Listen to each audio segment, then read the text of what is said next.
This episode, we review director Aziz Ansari's Keanu Reeves and Seth Rogen starring comedy film, Good Fortune. we discuss the Ocean's 11 director Steven Soderbergh's Star Wars film that was canceled by Disney deep into pre-production. And we examine the potential consequences of the sale of Warner Brothers Discovery. With new episodes airing every 2 weeks on Tuesdays, this is Split Focus, a film and TV podcast. I'm Simon Eady. And I'm Adrian Pinter. Welcome to episode 122.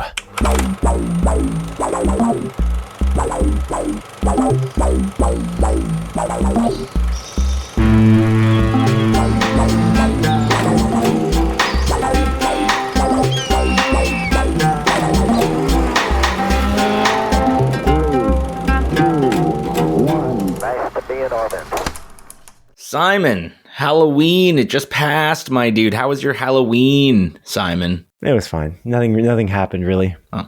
Nothing eventful. It was very quiet. One group of individuals, I was going to say children, but they really were too old to consider themselves children, I think, came to our house and rang the little doorknob, the doorbell. Who says rings the doorknob? Nobody. Anyway, they rang the doorbell and then we didn't answer until way late because they just wouldn't go away. We have no decorations out.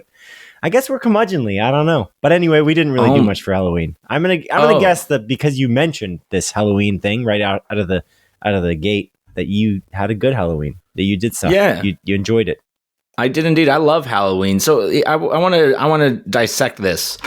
You and your fiance are the type of people where you keep your light off and you don't hand out candy on Halloween. No, lights on. But you just don't hand out candy. But this is like the one group of, again, quote unquote children. They're like 16-year-old teenagers. Okay. There was the one group of teenagers that came to our house in the last 3 years. Our light's always been on. Do you buy candy to hand out?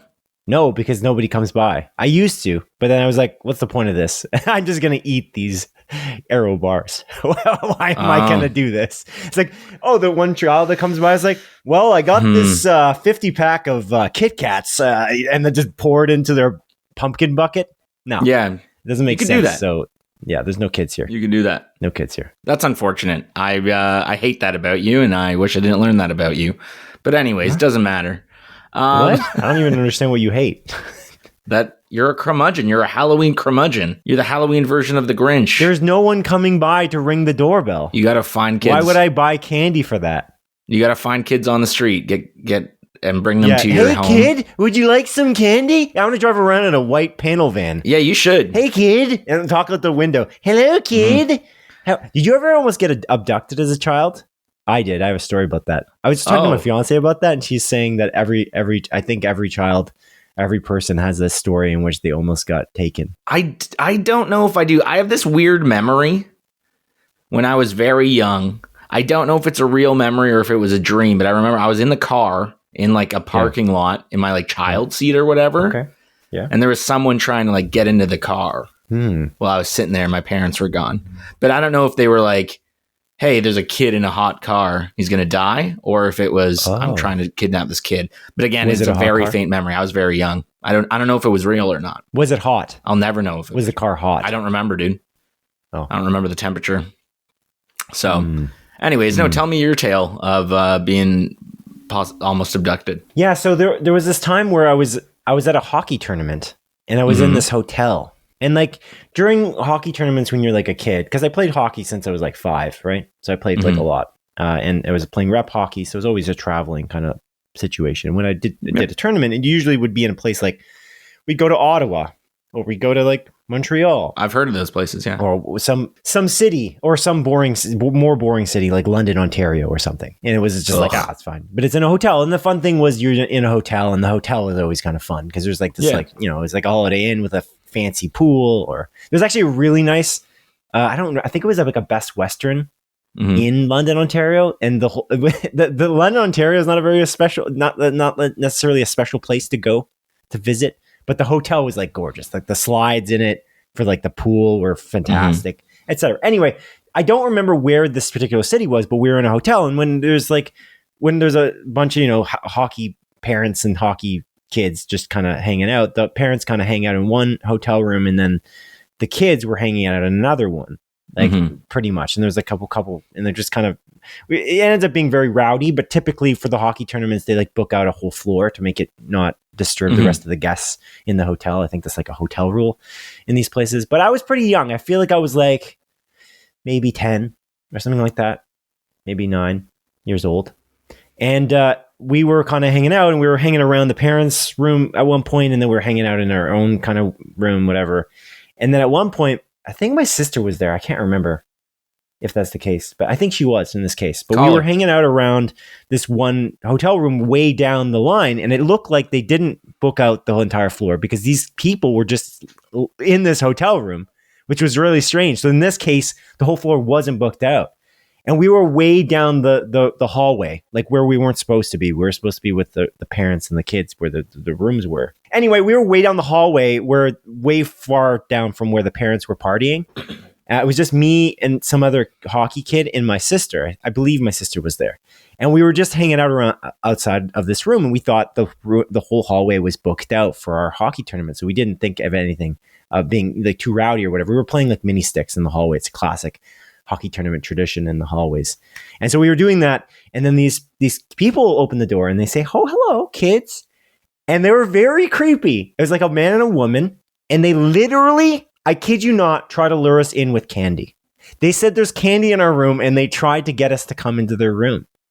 It was very bizarre, but we learned, very early on, don't talk to strangers. And we did not do that. So then we were, and they were very kind of persistent. And then we just stopped playing there, and we walked back down the hallway. We're like, "No, we're good." And then we left. It was very creepy. It's quite bizarre, especially because we weren't that far from the parents' room. So I was like, I was very confused by it, but I didn't really understand it at that point until way later, that I think like we were potentially being lured into some. They wanted to skin you, maybe skin you alive, make you in a carpet or something. You never know. That story didn't seem to. I feel like I failed on telling the story because you look bored. It's okay, man. Don't worry about it. It was an all right story. I just was expecting something more. Like they like grabbed your arm and they were like pulling you and you had to scream. They were a little bit touchy. They kind of reached out a little bit. They were doing that, but it was like not that aggressive. Like I wasn't molested. I'm not.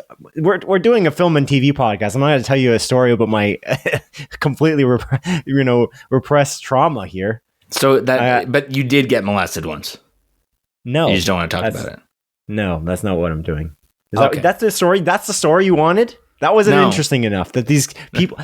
My point was, everyone has a story in which somebody potentially tried to abduct them, or you maybe think that's possible because of a very strange event. That was like a 10-minute moment where these people were very persistently, "Come in here. No, we've got great candy. What kind of candy you like? Oh, you should come in here." They kept saying that over and over again, and then eventually we were like, "No, we learned pretty early on not to partake in conversations with weird people." I don't know. Maybe they were just really nice people. They wanted to feed you candy. Yeah, that seems unlikely. Fatten you up and then roast you in an oven. Yeah. Yeah. Yeah. Well, that's crazy, dude. Yeah, really nice people do that all the time. That's a very nice people thing to do. I think so. I think that's kind. Yeah. Okay, well. They wanted to feed their own kids with your bodies. You never know, dude. There's weird stuff out there. There's weird stuff. Anyways, Halloween, Simon. Halloween. Yeah. This was my first Halloween in our new place. It was really nice. We had nothing, we didn't go crazy on the decorations. I had a little sign of a ghost and it says "Boo" on it. A couple pumpkins out there. Nice. And not carved, just pumpkins. You didn't take the time to carve just them. pumpkins. We didn't have time to carve it. We've been busy individuals, man. Half measures. We're in the final stretch of wedding planning, and then I'm also leaving to Vegas tomorrow morning for a week, which sucks. I don't like Vegas. I don't like gambling. I've never been to Vegas. How could you not like Vegas? You've never been there. I was a very young child when I went there, but I don't like Vegas in the sense of it's gambling city. You don't have to gamble. I don't like gambling. I want to go to Vegas. It scares me. I don't like gambling. You're scared of gambling? Yeah, I'm scared, man. I'm scared. Why? Because it just seems so. It can ruin you. I don't want to gamble. I'm never going to gamble. I'm not a gambler. But it just like you're in there. You're scared to get addicted to gambling. You never know, man. I don't even understand the concept of getting addicted to gambling, but I'm scared of things I don't understand, Simon. Yeah, this sounds like mostly a made up situation, but okay. like aliens. I don't understand aliens. Spooks me out. Spooks me out. But anyways, so yeah, first Halloween at our place, really nice. It was cool. Had a good amount of kids show up, about like, I don't know, probably 50 to 60 kids, give or take a bit, which was honestly, I was hoping for more, but again, good amount. And by the end, I was like giving just big handfuls of candy. But yeah, I dressed up as Ghostface from the hit movie franchise Scream. I'm not sure if you're familiar with it, Simon. And my fiance dressed up as Sydney. So it was like a nice little couple's costume. Fun time. We watched Scream. We had my sister come over with her baby, Philip, my nephew. He was dressed as a little pumpkin. That was cute. I don't think Scream is an appropriate movie for children. He's freaking 8 weeks old, dude. He doesn't understand what's happening. Who cares? Scarring this child for life, you know? Maybe. So when you were dressed up as Ghostface, he was chill. And you got like Sidney Prescott, so you couldn't hang out or there would be, drama. Is that what you were doing? Were you method in this costume? No, we weren't method, dude. Oh, okay. I was like answering the door and be like, hi there. And giving out candy. Hi there. Yeah, that's what I said. You would never said. say that. You didn't even have a voice modulator? Modulator? Oh, come on. No, I don't need one, dude. I can do the... Sounds like a whole bunch of half measures. See, we just chose to not do a half measure. We did a full measure. We're not doing anything. I'm not in the business to scare children, okay? I'm not Pennywise the clown here, man. I'm just handing out candy. I want kids to have a good time on the Halloween, okay? My family back in the day in Richmond Hill, they legitimately scared children. We were an actual scary house. There's a bunch of like fake haunted houses. I call them fake, but they're like the fancy ones. They're like really dressed up like a haunted house. Our house was legitimately terrifying. My brother would scare children, like legitimately. Yeah, your brother seems like that kind of guy. I can see that. Lots of stories of that. I can see that with your brother. But it's fun. Yeah, that sounds like fun, dude. But yeah, it was a good time. Had friends come over, went out to karaoke, did Halloween karaoke. Nice. It was good. I love karaoke, as you know. It's kind of I don't love going to karaoke on these super busy nights because it's like, I don't know, I'm in my 30s now. I'm old, man, and it's like you go downtown on like a holiday, like a Halloween or something, and it's packed. Like there's way more, youngins out there. And it's just like, no disrespect to the youngins, they're out, they're having a good time, but karaoke's a vibe, right? And it's like people are there just to like scream into the microphone and be weird. It's like, we just, when you go on like the regular times, like we're regulars by this point, we know the guy that runs karaoke. It's like, it's a good vibe. Like people have fun and, everyone's just there and cheering each other on. Whereas like, I still crush it. Everyone loves it when I'm on the stage, cause you got to pick the bangers. You got to do the good songs that people love. And then you do the crowd play or whatever, like bringing people in, singing with them. It's a fun, but again, it's a different vibe when it's really busy. I prefer it when it's like the core people, and it's usually an older audience as well on the regular evenings. Like people in their like maybe late 20s to, heck, man, there's like even like 50, 60-year-old guys there. It's just like, I don't know. It's a different vibe. Not bad. Still had fun. We won $50. Oh, for no reason other than we're regulars. And the guy running karaoke is like, I have a $50 gift card. Great Ghostface costume and Sydney costume. Here's $50. And we got that. So that was cool for next time. Get a few tequila shots on that card next time. But yeah, really good time. I love Halloween, man. Again, got to watch Scream. Fantastic spooky movie. It's been spooky season. I've been playing scary games as well. It's just a vibe, dude. It's just a vibe, Yeah. But anyways, it looked like you wanted to say something. I was going to say, it's like, this kind of reminds me of my theory about Cineplex. When you go on Tuesdays, you got a Tuesday movie, the cheap night, it brings out all the regular people, the normal crazies. People. And the crazies, because there's a lot of people who just don't go to theaters and they don't understand the respect that is required. You shouldn't have your phone on full ringer or look at your phone the entire time you're there. It's funny because you're really bothered by that a lot. Oh, I lose it. I always notice you look over to me like, you notice this person? Do you see this person? They got their phone on. They're on freaking TikTok right now. It's so funny sometimes to watch you get annoyed by it. Although it is also disturbing. I also dislike it because I don't like frustrating, you being upset about the fact that you can't watch the movie in peace. Your life is not that important. You know, mine? not you, you, the people on their phone. Your life is not that important. Get off your fucking phone. You're in a movie. Stay off your phone for the next hour and a half to 3 hours, depending on the length of the film.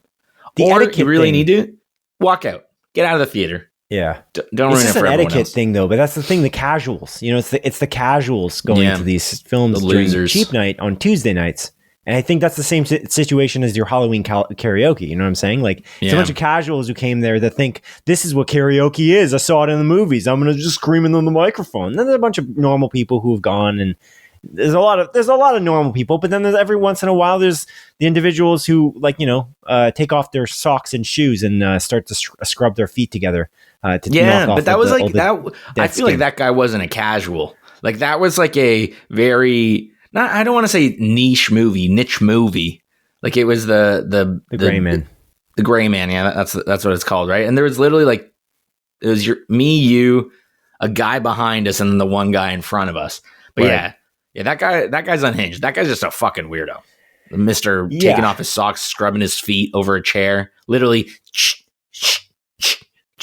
Yeah, he's just rubbing dry his feet. Again, I always think of The Proud Family. You know, the hit TV series, The Proud Family on I Disney. never saw that scene, but I know the show. I watched it a lot as a kid. There's a scene where they're like out in the wilderness and they're like stuck out there. And then he's like, my mom always told me that I got really dry feet. So he uses his feet to like light a fire. Oh my God. Yeah. Okay, cool. That's what I always think about. I relate those two things together. Yeah, it was gross. Anyway, but yeah, when we go on cheap night, oftentimes there's more people on their phone for sure, and they just don't understand that there's theater etiquette. They don't seem to understand that people can see them. The phone is incredibly bright. It's a dark room. Like, we get it. We can see it. Like, it's like I don't know why they can't get it, unfortunately. But it is very annoying. But I feel like that's kind of related to the karaoke thing. You know, you guys go normally, and Halloween would be a time to go. It's like, well, let's go to karaoke. We haven't done that in a while, and they haven't done it in 10 years. And then they go there, and it's not what they. You know, they think it's something different than it is. Anyway, that's it. All right. Well, anything else? Anything else you want to bring up before we jump into the quick bites of news, Adrian? No. Well, actually, I guess one question to you, just to keep things on topic for recent events here, Simon. Yeah. You like sports. You're a sport man. Mm-hmm, mm-hmm. Did you watch the Blue Jays World Series things? The whole thing? No, I didn't watch the whole thing. No. I just listened to the radio. I don't have Sportsnet now. It's very expensive. It's $30 a month. So I didn't buy it. Holy smokes, that's very I'm not a big baseball guy though in general, so it's like it wasn't really as interesting to me in that regard, but when they got to Game 7, I was like, yeah. I was doing like I was like hosting a game night for work last night. And so I was in a retail store, and I was like peeking over they had the game on. Somebody had Sportsnet now, and they put it on one of the TVs. Nice. So I was checking out the score, and it was a very exciting game. That game was crazy. And then on the way home and after that, I watched the last few innings or listened to it, I guess, over the radio because that was free. So that's kind of what I did. Why'd you ask? Did you watch it? Yeah, I watched some of it just because like one of our like close friends, he's a huge baseball guy. So he's really into it. And, you know, we were just kind of hanging out watching it with him. Like last night, it was just my fiance and I, but yeah, like we were just kind of chilling. We're like, let's put it on because we have like her mom's Bell 5 on our Fire Stick. So we just turned it on, had it on in the background. Nice. So interesting. Did you like it? You like the baseballs? Yeah. I feel like I could get into baseball. There's something, baseball's interesting because it's all tension the entire time. It's just like you're sitting there, they're on I'm not sure up to bat. True. You know, they're about to pitch. There's like this. There's almost like a horror element to it. It's like, oh man, anything could happen at any given moment. It's like this jump scare, and you're like, you know, it's interesting. Huh. I don't know. I kind of vibed with it. It made me feel nice. I don't know if I agree with that. There's always tension all the time. I mean, the World Series, it makes sense, but it doesn't make sense. Like, how many of those games did you watch for the World Series? I don't know, like 5 of them, I think. Oh, wow. That's a lot of them, yeah. Yeah. Okay. Yeah, I don't know. I'm not sure. That's an interesting take. I never thought of it that way at all. Yeah. Because there's not a lot happening a lot of the time. Like, it's a lot of... That's my point. You know, it's this calm. Yeah. And then all of a sudden, it's like, what? Oh, I see. Okay. You know? Yeah, they like spikes. It spikes. Yeah. But sometimes there's just nothing happening at all. Yeah, that's true. So it's like you just never know.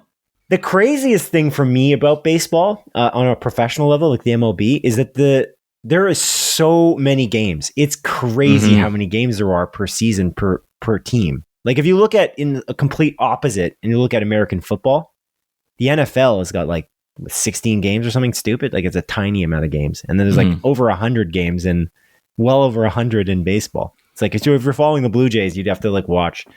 If you're really dedicated, you'd be watching like a lot. I think I might go to a Blue Jays game next year just for fun. Get that vibe. You know, sports games in general are always fun to go to. In contrast, even if you're not like the biggest fan, you know what I mean? Yeah. I feel like that's good. It's the vibe, you know? Yeah, it's the vibe. They got you though. That's good. Good for them. See, that's the marketing of making it to the World Series. Yeah, man. I've been almost like increased, like, you know, broadening my horizons, right? Like I got into UFC over the last year and a bit, and I'm like, oh, this is a fun sport. People just beating the shit out of each other. And now it's like, oh, maybe this is another sport I could watch. Am I going to watch every game? God, no. Jesus Christ. No. But I feel like it's good background TV at the very least. You know, like maybe like a PlayStation Portal. I got my little PS Portal. I can maybe play something while watching it. Keep on looking up. Yeah, if you keep your TV subscription or whatever, like you said, your fiance's mom has it. So that's good. I just don't have access to it, and I just don't have another way. It's funny. I pay for a lot of the streaming services for my family, but they never give me anything.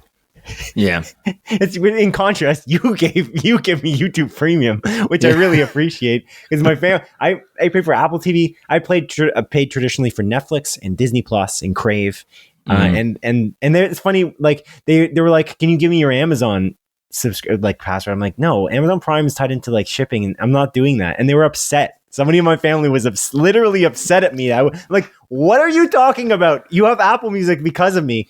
Like all of your cloud services are paid by what's your problem here? It was one of the most absurd things ever. I'm like, why would you think I'm just going to, that's the one thing I think Amazon Prime Video is a great deal. It's always been a great deal. It's not Amazon Prime Video, but Amazon Prime because you get the free shipping, 2-day shipping, and you get Amazon Prime Video and a tiny bit of Amazon Music, which I do not use at all. But I really appreciate like how that's all for $100. Per year. It's almost unheard of. It's such good value, dude. It's fantastic value. And I order a lot of stuff through Amazon. I know it's not great for environment or whatever, but who cares? Taylor Swift. I try not to do it as well because Amazon just closes stores. You know what I mean? Yeah. Like it's like that's true too. Reason. That's fair. It's just like whatever. Pop shops I'm just one individual. I don't care. I'm going to make my life more convenient. That's a horrible mentality to have. I agree. I don't want to get into that. But I don't care. Especially I'm going to enjoy my fucking life. It's like, why do I need to vote in the election? Oh, it doesn't matter. I'm just one individual. No. It's actually, you have less I'm voting. Say, actually. My vote is to use Amazon and enjoy it. Yeah, you are voting. I'm still going to vote. I believe in it. I believe in ruining the environment through multiple packages shipped to me at the... It's funny. It's funny that we're talking about this because your fiance literally sent me a meme this morning about Amazon delivery. Like it's like when Amazon asks you like if you want a later shipping date for fewer boxes delivered or whatever. Yeah, and it's like, no, I literally never choose that. I'm not even joking. Never. I do every time. Yeah. Oh wow, look at you! Look at you! What a good guy this Simon guy is. No, he cares. Well, he cares. It's just the little things, you know. I try to lower my carbon footprint where I can. I don't know. I do it in other ways too. I mean, I try a little bit. Just try a little bit. That's all I'm saying. Hey, man, that's cool. That's cool. Anyway, I don't even know why I was talking about this. Anyway, Amazon Prime Video is a good deal. Yeah, it's great. They just added Jurassic World Rebirth on it. Oh, there you go. Yeah. Good movie. Never seen that. So, but although, to be honest, it won't matter to my fiance. She loves the Jurassic Park movies. Loves them. So she'll just watch it while she's doing a puzzle or something in the background, you know? Yeah, that's cool. It's good stuff. Okay. Cool. Did you get out your thought there, or did I interrupt you? Did you want to say something before we quick bite? Dude, I have no idea. It doesn't matter. Who cares? I think you did. If there's something else, I'll bring it up. But as the Jays. Of now, it was about the Jays. That's what we were talking about. Oh, yeah. The Blue Jays. Yeah. Cool. Yeah, it's cool. It's great. They lost.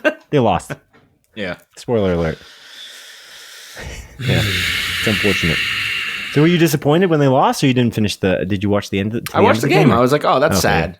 But like I'm not like, this is awful, because I'm not like so dedicated. But it was like, oh, that's too bad. I would have liked a Canadian team to win. And then you're like watching it, and then you see like some of the guys on the other team, on the Los Angeles Dodgers. Look at me saying sports team names, Simon.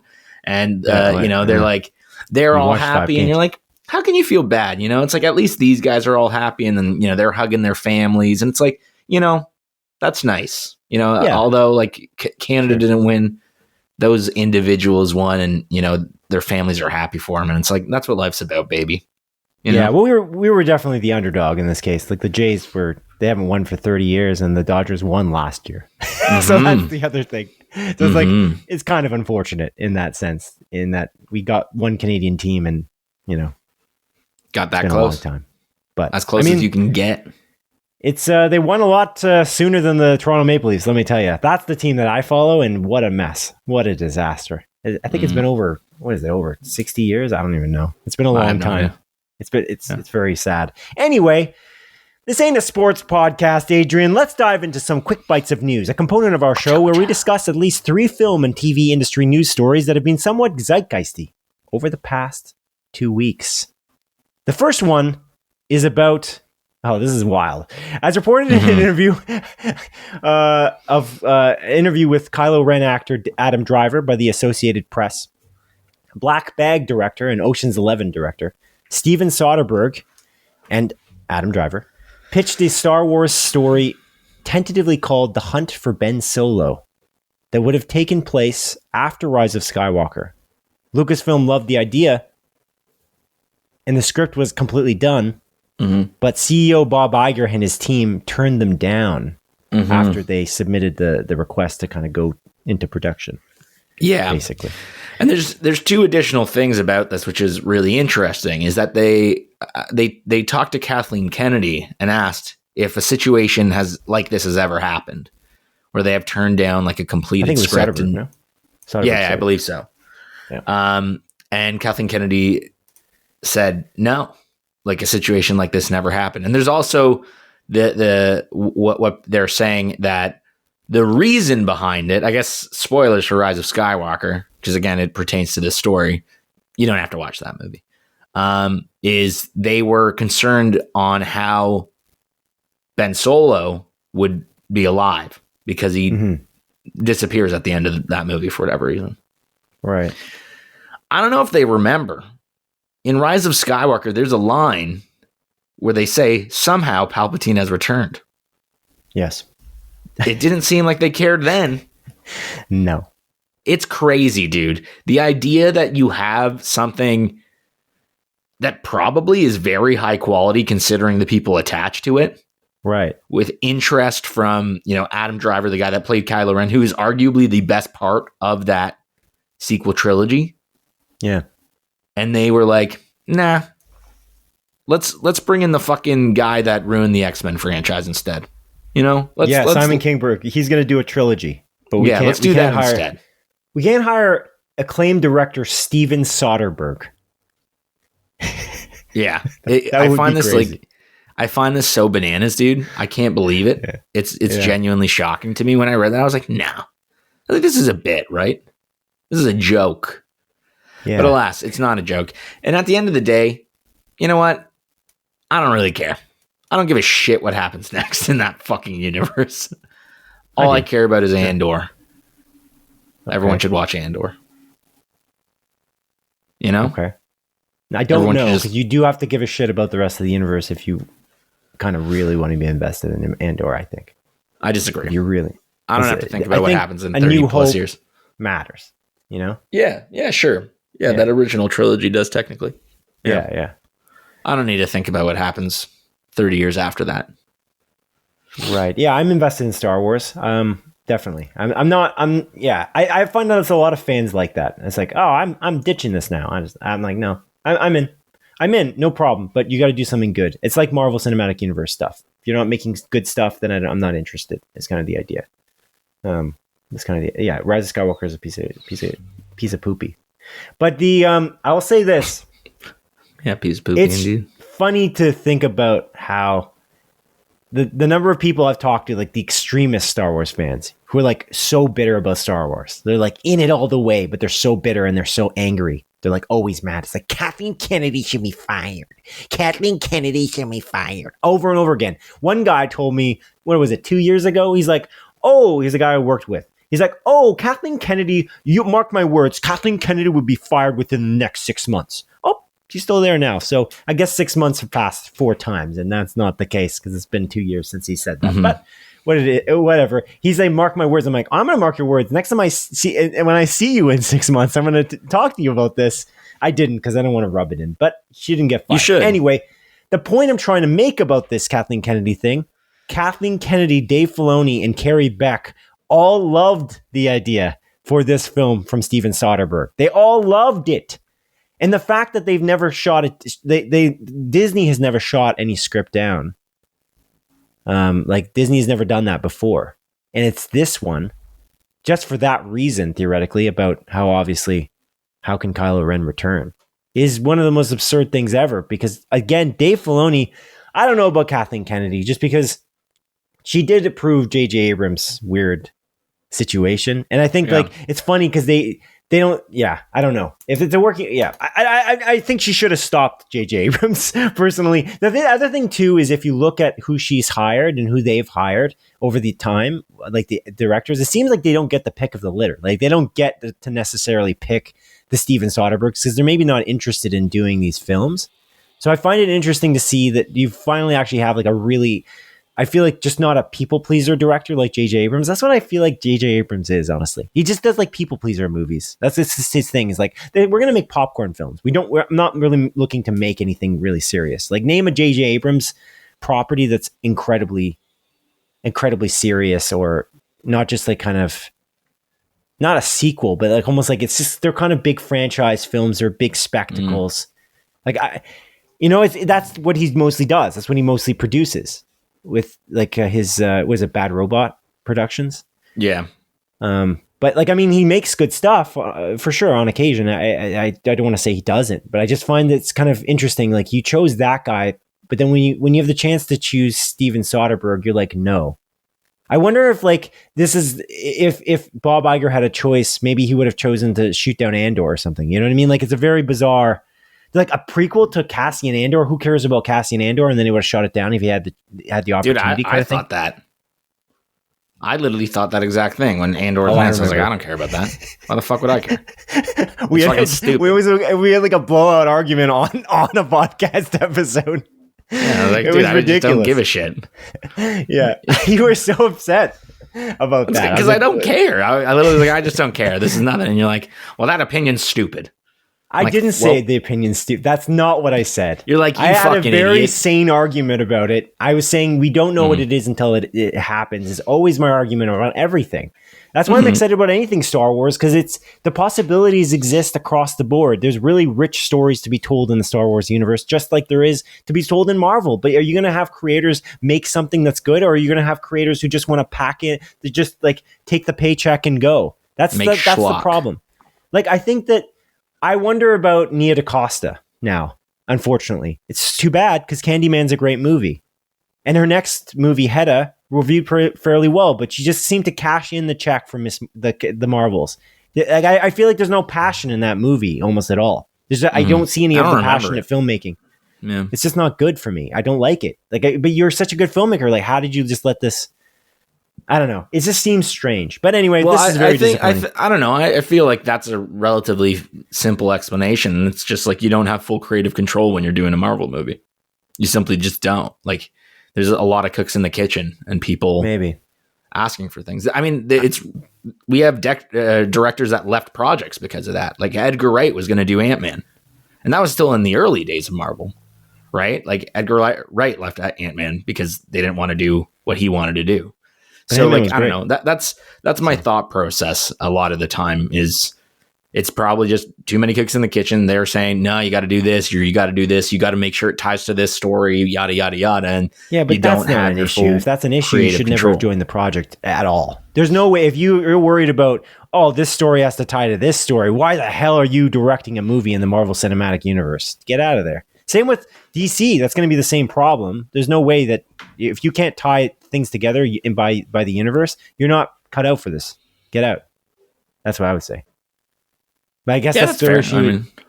That's what Disney's issue is. But why is any executive at the CEO position choosing what the creatives are going to do at all? It just doesn't. That's the question I think that has to be asked. And I thought better of Bob Iger. That's the crazy thing. I think what I took from the story at the end of the day, I thought better of Bob Iger personally. I thought he was smarter than that. That's really idiotic. So I'm like, I don't trust him as much as I thought. He was one of the best CEOs. He's come back to try to recover Disney, and he's done an okay job. Like he's done okay since Bob Chapek left. But it's like, I don't know. These executives, they just don't know what they're doing. It seems like why would you do that? And that's where I think it's funny. People talk shit about David Zaslav all the time.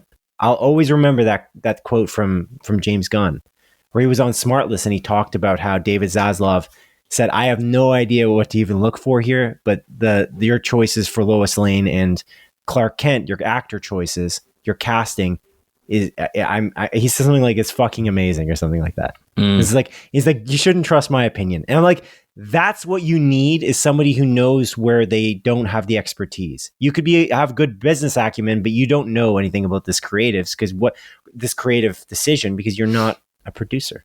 That's kind of what I think, but I don't know if you disagree or not. But yeah, I don't have as much respect for Bob Iger anymore. That's for sure. Yeah, no, I think we're in the same boat there for sure. I just find this like a crazy thing. Like, why turn it down? Yeah. Like, what is the true reason? I just want to know. If it is really just something as simple as how did Kylo Ren come back to life? I find that preposterous. And there was another, speaking of cooks in the kitchen, as you mentioned, there was another, it was Alan Bergman that apparently, that's actually another thing. So Alan Bergman was the other guy in the room who apparently didn't like this idea.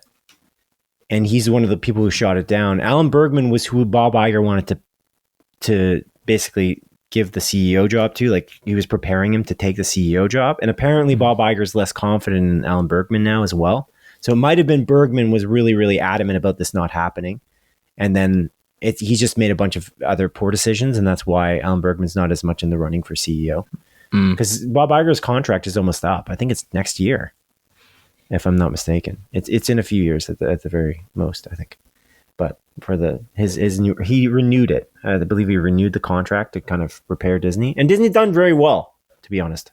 It's done quite well. And I feel like Marvel's on the up and up potentially too, although Thunderbolts didn't sell as well in the box office. But again, I have that theory that Thunderbolts did very well in the end because it was on streaming as well. And I think that's something they just don't, again, the Hollywood, accounting, they're not really showing that. But yeah, the interesting thing about the Hunt for Ben Solo, I don't know if you saw this, but there was like somebody did a plane writing in the sky, like bring the Hunt for Ben Solo back. And somebody did a billboard in Hollywood as well to try to get them to change their mind. But I have a feeling that this ship has sailed. It's not like the Deadpool leak where Ryan Reynolds, leaked the footage for Deadpool to get that movie made. I don't think that's what this is. But that's kind of my 2 cents. I don't know if you think there's any possibility of this happening, but I feel like it's very, very slim based on what I was reading. And I think that the fact that their NDAs are up or whatever, they can talk about this now. There was a time where, because this was being made potentially in like 2022, 2023, I think. So it's been a while since we're almost in 2026. So I don't think there's any hope of this being revived, or Steven Soderbergh he's probably got a bitter taste in his mouth at this point. He probably has no interest. I wouldn't blame him. Yeah. Yeah. I mean, he made one of the best rated movies of this year with Blackback as well. I love Blackback. Yeah. Yeah, that was a fun movie. I wonder if he'll get nominated for anything substantial. Do you think he will? Michael Fassbender maybe, or Cate Blanchett? Honestly, I don't know. There's so many movies, and that movie it just kind of came and went. I'm really glad that we watched it. Yeah, but I feel like there's no buzz about that movie whatsoever. It was like it came out like, wow, it's rated so well. We went to watch it. We both really loved it, and then it's just like nothing. But again, the Oscars sometimes will nominate things that maybe you haven't heard about either. I guess we'll find it in the coming months, because that's usually what you just said is what I was going to say. It's like they often nominate things nobody's ever heard of ever. Yeah. Right? So like in that sense, but you're right though, in a way, like there's an element of like, we're big video game fans, right? Indiana Jones and the Great Circle was released after the Video Game Awards, like literally right after it, so that it would be then eligible for the following year for the Video Game Awards, which is one of the dumbest decisions ever, because Xbox doesn't get a lot of love at the Video Game Awards. It's just not happening for them. But they also just don't release games, and they don't try to campaign for it. There's a campaign aspect of getting into the Oscars. They released Black Bag in the first few months of the year. So that's a bigger problem. It's a confirmation bias situation. Usually I feel like the Oscar, I don't know, for lack of a better term, I guess I'm not trying to say this in a derogatory way, but Oscar bait films, like an Anora launched like pretty close to the Oscars in relatively speaking, so that they can kind of get the buzz, get multiple kind of pops for critics and people who would potentially vote for it would be interested. Black Bag was pretty far from that. That's recency bias is a thing as well, right? Oh, sorry, what did I say? Confirmation bias? Recency bias. Yeah. What? Confirmation bias is not even related. I meant recency bias. Okay, cool. Wait, did I say... I must have said confirmation bias. I'm like, what? That has nothing to do with it. You definitely didn't say recency, but it's okay. Yeah, it's recency. How close it was to the actual... sorry. Yeah. Thank you for the save. Okay. No worries. All right, man. Let's move on to the next bit of quick bite news here. The major studio Warner Brothers Discovery is officially on the market and available for purchase, according to the board of directors. After denying a few merger bids from billionaire David Ellison's Paramount Skydance. After denying a few merger bids from billionaire David Ellison. According to the Hollywood Reporter, the board is looking to either sell off pieces of the company, sell off the entire entity, or they will instead go ahead with their initial plan to split off Warner Brothers Discovery into two separate companies, with a merger off the table. As outlined earlier this year, the two companies were to be split off into a studios and streaming silo and a linear network silo. Ultimately, the board will do whatever maximizes the value of shareholders, as they do in corporate culture. So I thought we'd bring this up again. We talked about this briefly before, but now they're actually officially on the market. There was talk of Paramount buying them before. That was a thing, but it was kind of a little hush-hush. Everyone knew it was happening, but we weren't sure what was happening. But the fact is, Paramount's bids were denied 3 times. So they did bid 3 times, and they were denied 3 times. I personally do not want Paramount to buy Warner Brothers. This is worse for moviegoers. It's worse for streaming fans. It's worse for TV and movie fans in general. We're going to get less content. They're going to basically amalgamate all of the big IP and make the big IP only everything they will squeeze to make as much maximized profit as possible. They will not make any small stuff. That is how it works. Every single merger. If anyone believes otherwise, you're very foolish. Just look at history. It's just how it works. So we shouldn't be voting. No one should want this. I don't think any normal person does want this, to be honest, because we've seen this happen so many times. What do you think about this? And what is the optimal outcome in this situation, do you think? Yeah, man, I don't want it to happen either. I think we're in the same boat on that aspect. And also, the optimal outcome is, I guess, they split off Warner Brothers and Discovery into 2 separate companies. I think that's... they undo the merger that they did, a few years prior is, I guess, the best case. Basically is what it would be. Yeah, basically. So I don't know. It's interesting. What's especially interesting, though, is Warner Brothers is performing kind of the best it's been in a long time this year.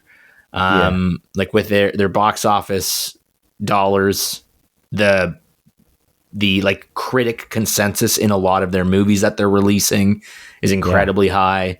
You're at kind of the advent of this new DC universe, which everyone seems to love. Most people, apart from, the odd few that think it's woke for whatever reason. So it's interesting. I feel like we're in a really, like, Warner Brothers is, again, in like probably the best place it's been in quite a few years. So I'm wondering, like, why you're looking at selling now. I guess probably because you can get the most value now because you're doing the best, and maybe you don't think you can maintain this quality for that long.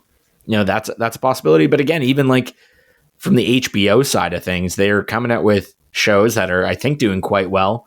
Definitely critically are doing quite well, and I don't know. It's I feel like it's a weird time to sell.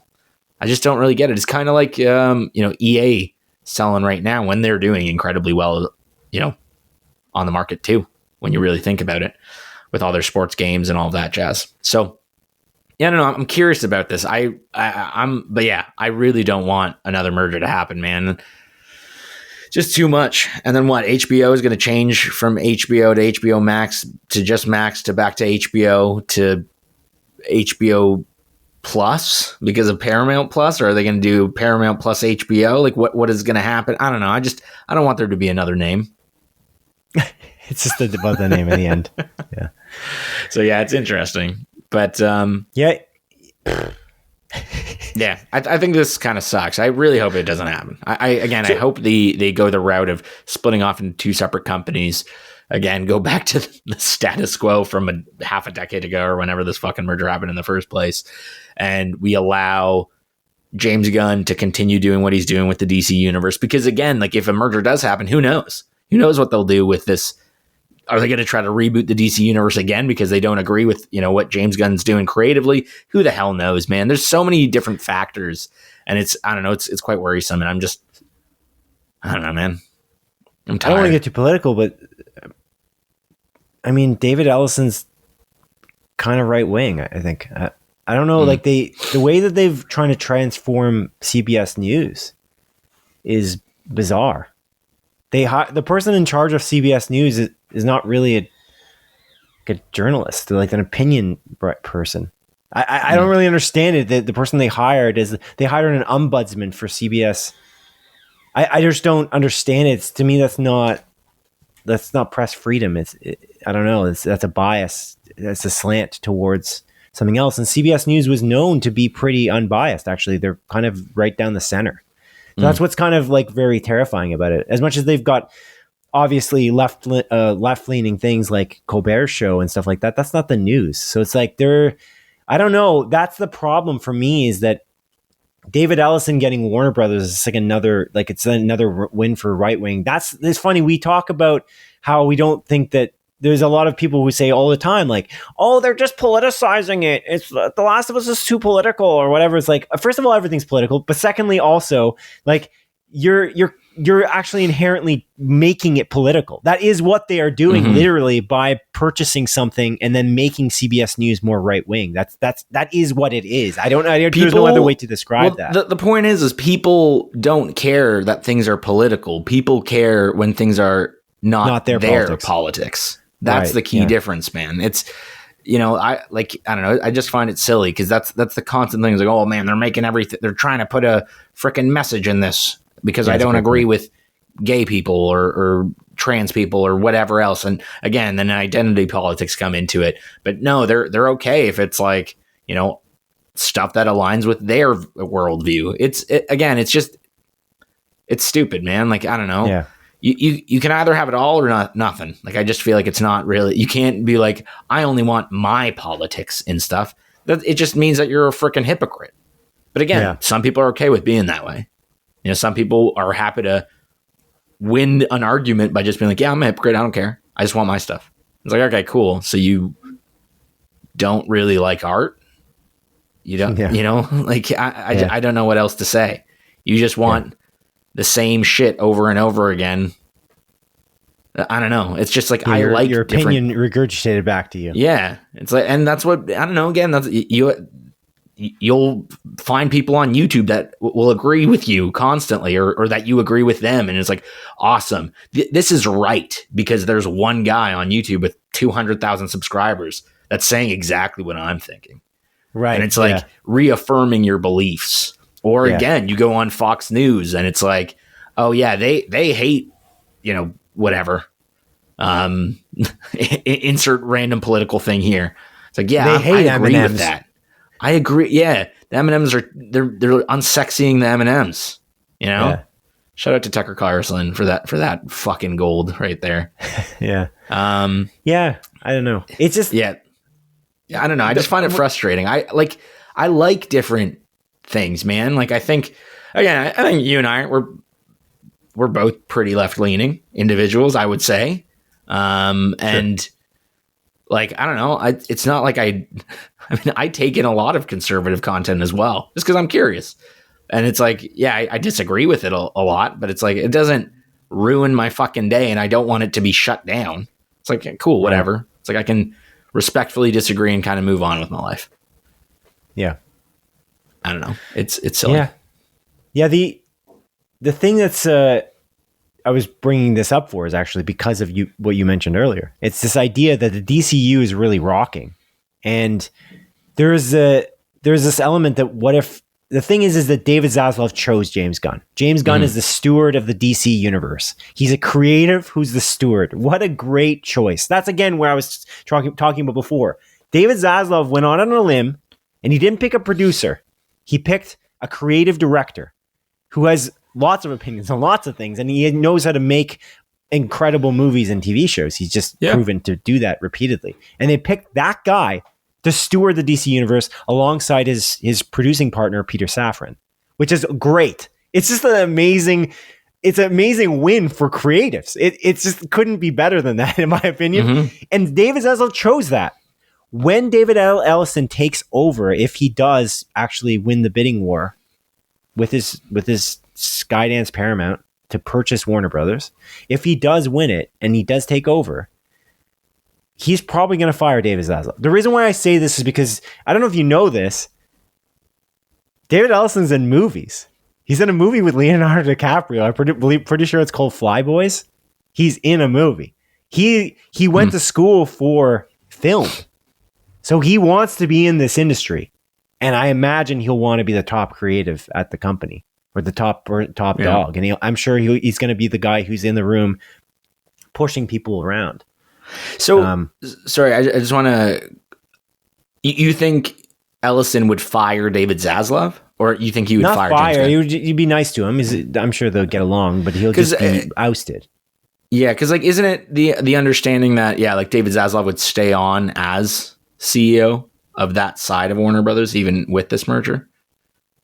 There's no that side. They're either going to do that or they're not going to split it. They won't split it necessarily. It depends on how the split goes. You're right, though. If they split the linear networks off and they only sell off studios and streaming, then maybe David Zaslav will stay. But this is, by the way, we talked about. Maybe we're crossing wires, or you read an article. But just correct me after I say what I'm going to say here. Okay. But before they were looking to sell, they weren't looking to sell. They were looking to split off the company and have two separate companies. David Zaslav was going to run studios and streaming, and the linear networks were going to be run by some other executive.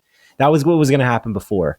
But then then Paramount sniffing around after the Paramount deal closed with Skydance, when Skydance purchased Paramount, then that's not enough for them. They're still hungry. They want more. They remind me of Microsoft. It's like the bullshit garbage. Let's just buy everything. No. It's not useful to any consumer or anyone, any creatives. So they were looking to buy Warner Brothers after the fact. Not to increase their prices. Microsoft did. After purchasing all these, by the way. What? Bullshit. It's crazy, though. It's just, but does that make sense? Or did you read something else about the fact that David Zaslav would stay on? Because I read that it was uncertain. There was a lot of uncertainty because David Zaslav, I think it was the Wall Street Journal. I read an article about, they were talking about I'm confusing Ellison. David Ellison's history in the film industry and his love of the film industry, which is great. It's good that he's passionate about it, but it's like that's just not what I would want, because this is moving on to the next story if you're ready to go, because it's directly related. Sure. As reported by online publication Puck, executive producer Taylor Sheridan is leaving Paramount for a new NBCUniversal movie and TV deal as of 2029. Sheridan is the prolific creator behind Yellowstone, Tulsa King, Landman, Sicario, and Mayor of Kingstown, and is arguably one of the most important assets Paramount currently has. He's leaving in 2020. They just let him leave. Isn't that why you bought Paramount? That's their only advantage in Paramount Plus. Now, there's other stuff Paramount makes. They make a lot of movies, but what the heck are you doing? How could you let Taylor Sheridan? He's literally a moneymaker. It's absurd. When I read this, I'm like, I took a double. I did a double take. I'm like, what? Are you kidding? How did you let this happen? He's your main guy, but apparently, I was just gonna say. Yeah, isn't the reason that he's leaving is because he disagrees a lot with the internal politics at Paramount? Isn't that the rumor? I don't know about the internal politics, but I read that they're both the guy who's got to be right in the room. They're the person who's in charge. They're the leader for their respective thing. And Taylor Sheridan has to have what he wants. For instance, like he filmed a lot of his shows that, like for Yellowstone as an example, on his ranch, and he charged lots of money for filming on his ranch, and it cost Paramount a lot of money, but Paramount has made so much money from him. It's crazy because his shows are so popular. My dad is funny because he talks about the only shows he seems to watch is all of these shows I just gave you. He's the just funny a big thing Taylor is he didn't Sheridan like Sicario though, which I thought was a lot odd. That's crazy. The Denis Villeneuve movie. I tried to show it to him at one point and he fell asleep while we were watching it. Oh man, which is funny. But Sicario was written by Taylor Sheridan. Taylor Sheridan, who obviously was directed by Denis Villeneuve. But which is crazy. I actually didn't know that. That's kind of cool. I know Taylor Sheridan best from Sons of Anarchy. Because he's an actor. Yeah, he's an actor in that show. Yeah. And then, it is interesting. And it makes sense. It seems like Taylor Sheridan, like, I don't watch any of his shows, to be fair, but they're all very well regarded as far as I can tell. Yeah. And it's probably because he wants I think that's the one I'm most interested in. Because it's Billy Bob Thornton, and he's it's an oil situation. It looks cool. Anyway, sorry. Cool. But yeah, like it is interesting because it's probably like these are probably all really good because he wants full creative control and he does exactly what his vision is. Right. And isn't that like one of the reasons why Yellowstone kind of ended abruptly and now they're kind of doing like the spin-off, like sequel spin-off, is because him and Kevin Costner butted heads. And then didn't Kevin Costner go off and that makes sense too. Like he went off to do that American It's Horizon. American Horizon Saga? It was Horizon American Saga or something like that? Yeah, something like that. It was like a movie trilogy, but didn't do well.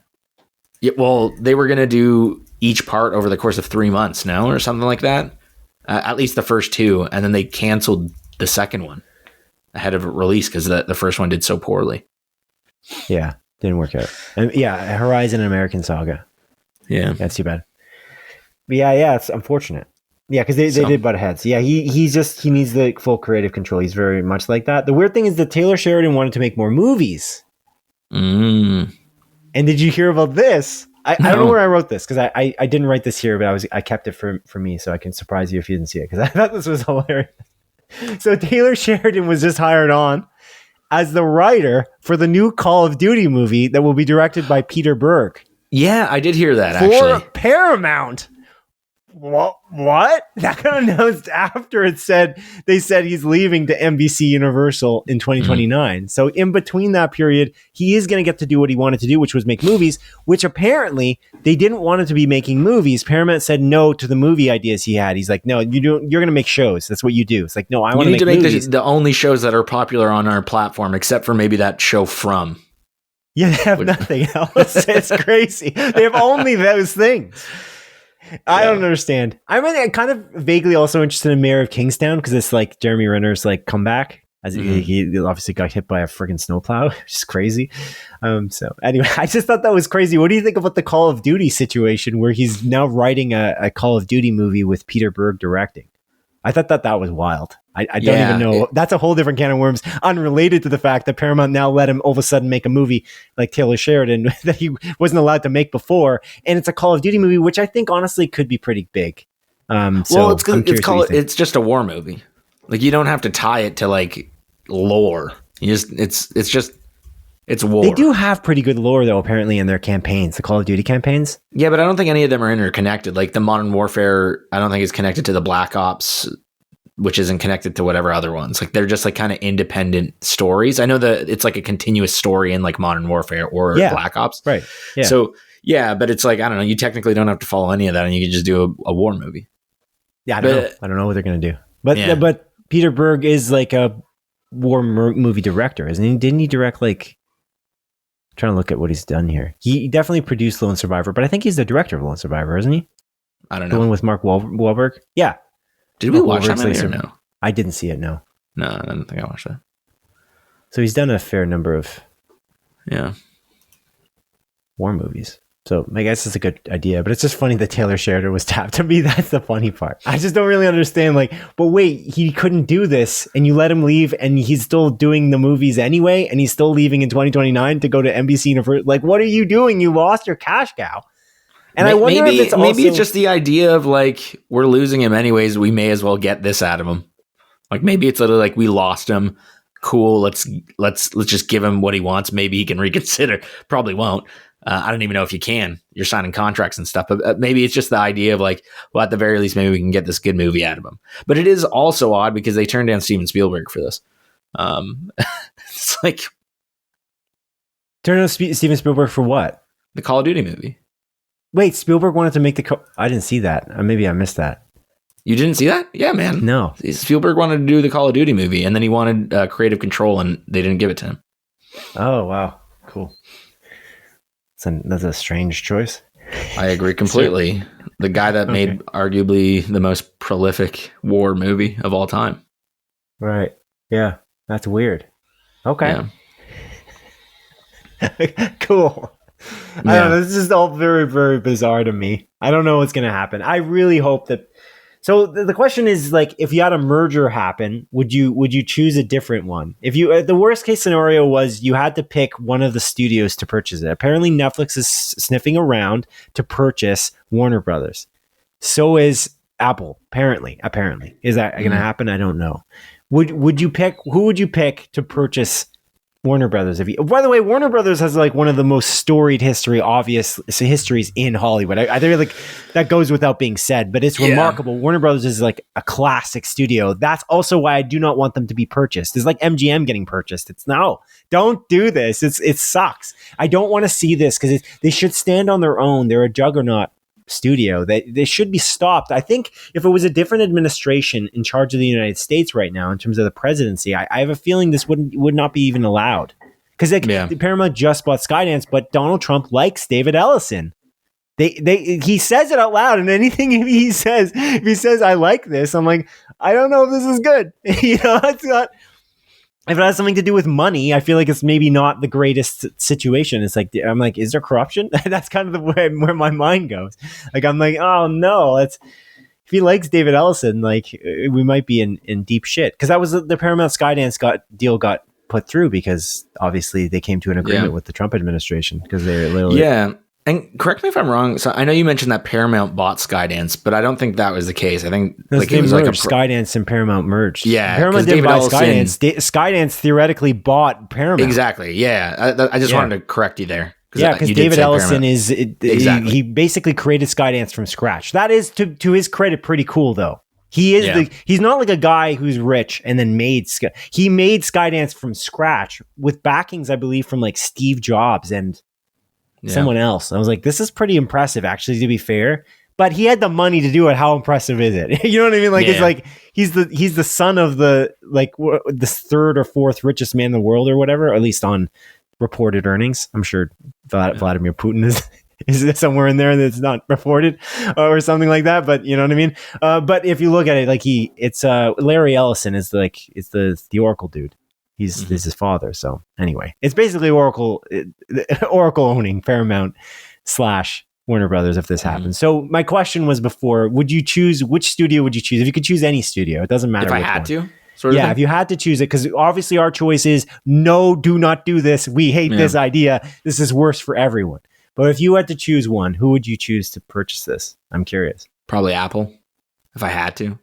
Interesting. Just because I think Apple's output quality output is most in line with HBO. Yeah. Realistically. They're also willing to spend a lot of money on original content. Yeah. So cool. Again, if I had to, it would be them. It is interesting as well, like to kind of take a quick step back. Because like Sony, I think talked about how they are uninterested, like how they're simply we're not doing this. Right. Roki Totoki. So like, they said great like, nah, like we have our own things. Like we want to build our brands, and anime is at like, the forefront right now. It's growing. It's huge. And Sony runs the anime side of things pretty much with Crunchyroll and Funimation. Right. So I'm glad about that at the very least. I don't really need that. That's actually who I would have picked. Sony. Interesting. Easily. Just because of the game side of things, or they're miniature. The smaller the companies merging, the better it is. I do not want these big companies merging because it doesn't help.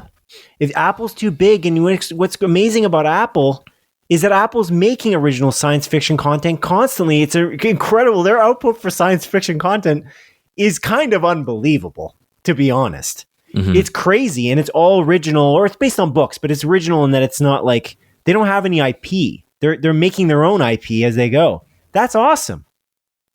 So when they get Warner Brothers, are they going to be like, well, are we going to make Pluribus or are we going to make Batman?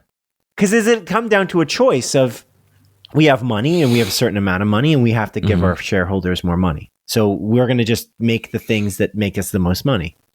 That's kind of the idea. Even the F1 movie, as much as it's not that, of course, that original, because it is, but it's not like it's an established IP in that it's F1 Formula One racing, but there's no story there. They made it up. It's actually quite interesting. That blockbuster is unique this year in that it made a lot of money, and it's not the Minecraft movie. It's kind of an unmined IP in a weird way. How do you even make IP out of F1? It's like making a movie out of Gran Turismo 7. Which Sony did. I just think that Sony Pictures has a lot of, the problem is they do have a lot of IP already. So that is going to be a problem as well. But I like the idea of them being scrappier. They're a bit scrappier. They couldn't buy Warner Brothers it wouldn't be a purchase. It would be a merger. I just think that they almost couldn't because they're just such a small company. I feel like PlayStation's kind of holding them up by their bootstraps as well. I think PlayStation does the best for them out of what they have. But yeah, I don't know. I'm not sure. It would be kind of cool. I don't want anyone to buy them though. So that's the solution. I think Apple, I like your idea about Apple because they don't actually do a lot of IP stuff. They don't buy a lot of IP and make it like they just kind of do their own thing. I mean, they do, but it's not like huge, like, the foundation's based on something, right? Yeah, I know, but the foundation doesn't have a foundation. There's no movie or TV show made out of the foundation. Like an adaptation is not the same as, you know what I mean? It's an adaptation. Okay. Yeah. Especially one that hasn't been mined at all. The Foundation was never made. It was crazy. Foundation's like Star Wars is somewhat based on the Foundation, if I'm recalling correctly. Like there's roots in there from Isaac Asimov's writings that they basically made other science fiction properties. Other science fiction properties were made from the Foundation in some aspect. They were inspired by it at the very least. So I don't know. That's kind of my thought. I think it's all bad news, to be honest. I think I might choose Sony just because they would actually stay scrappy. But yeah, you're right. Actually, it would still be a problem because if they have a lot of IP, and that would be a problem. Maybe Apple.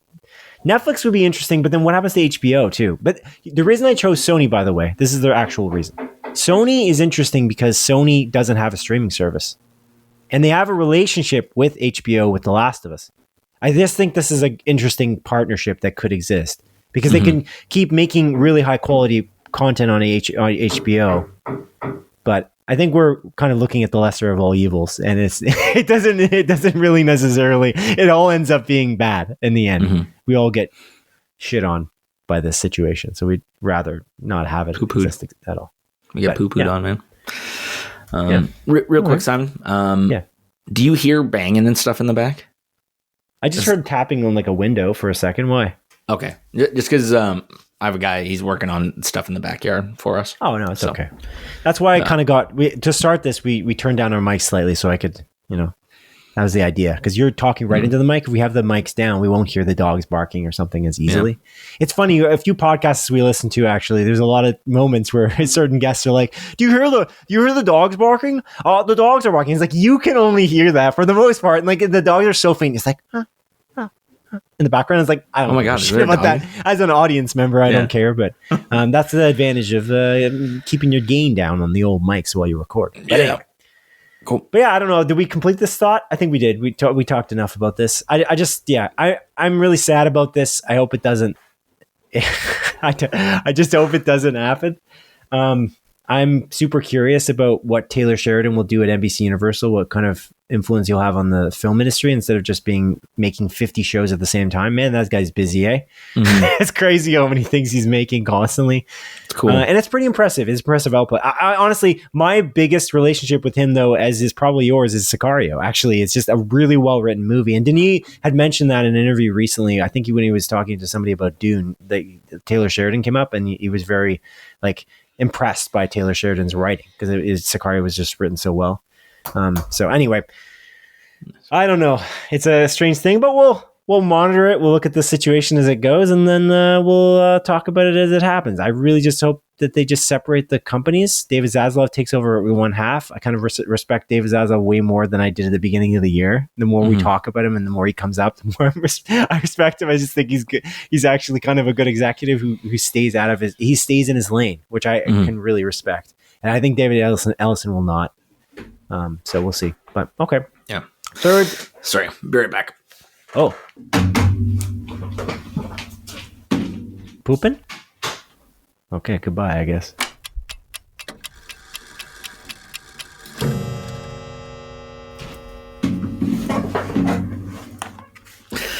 Apologies about that.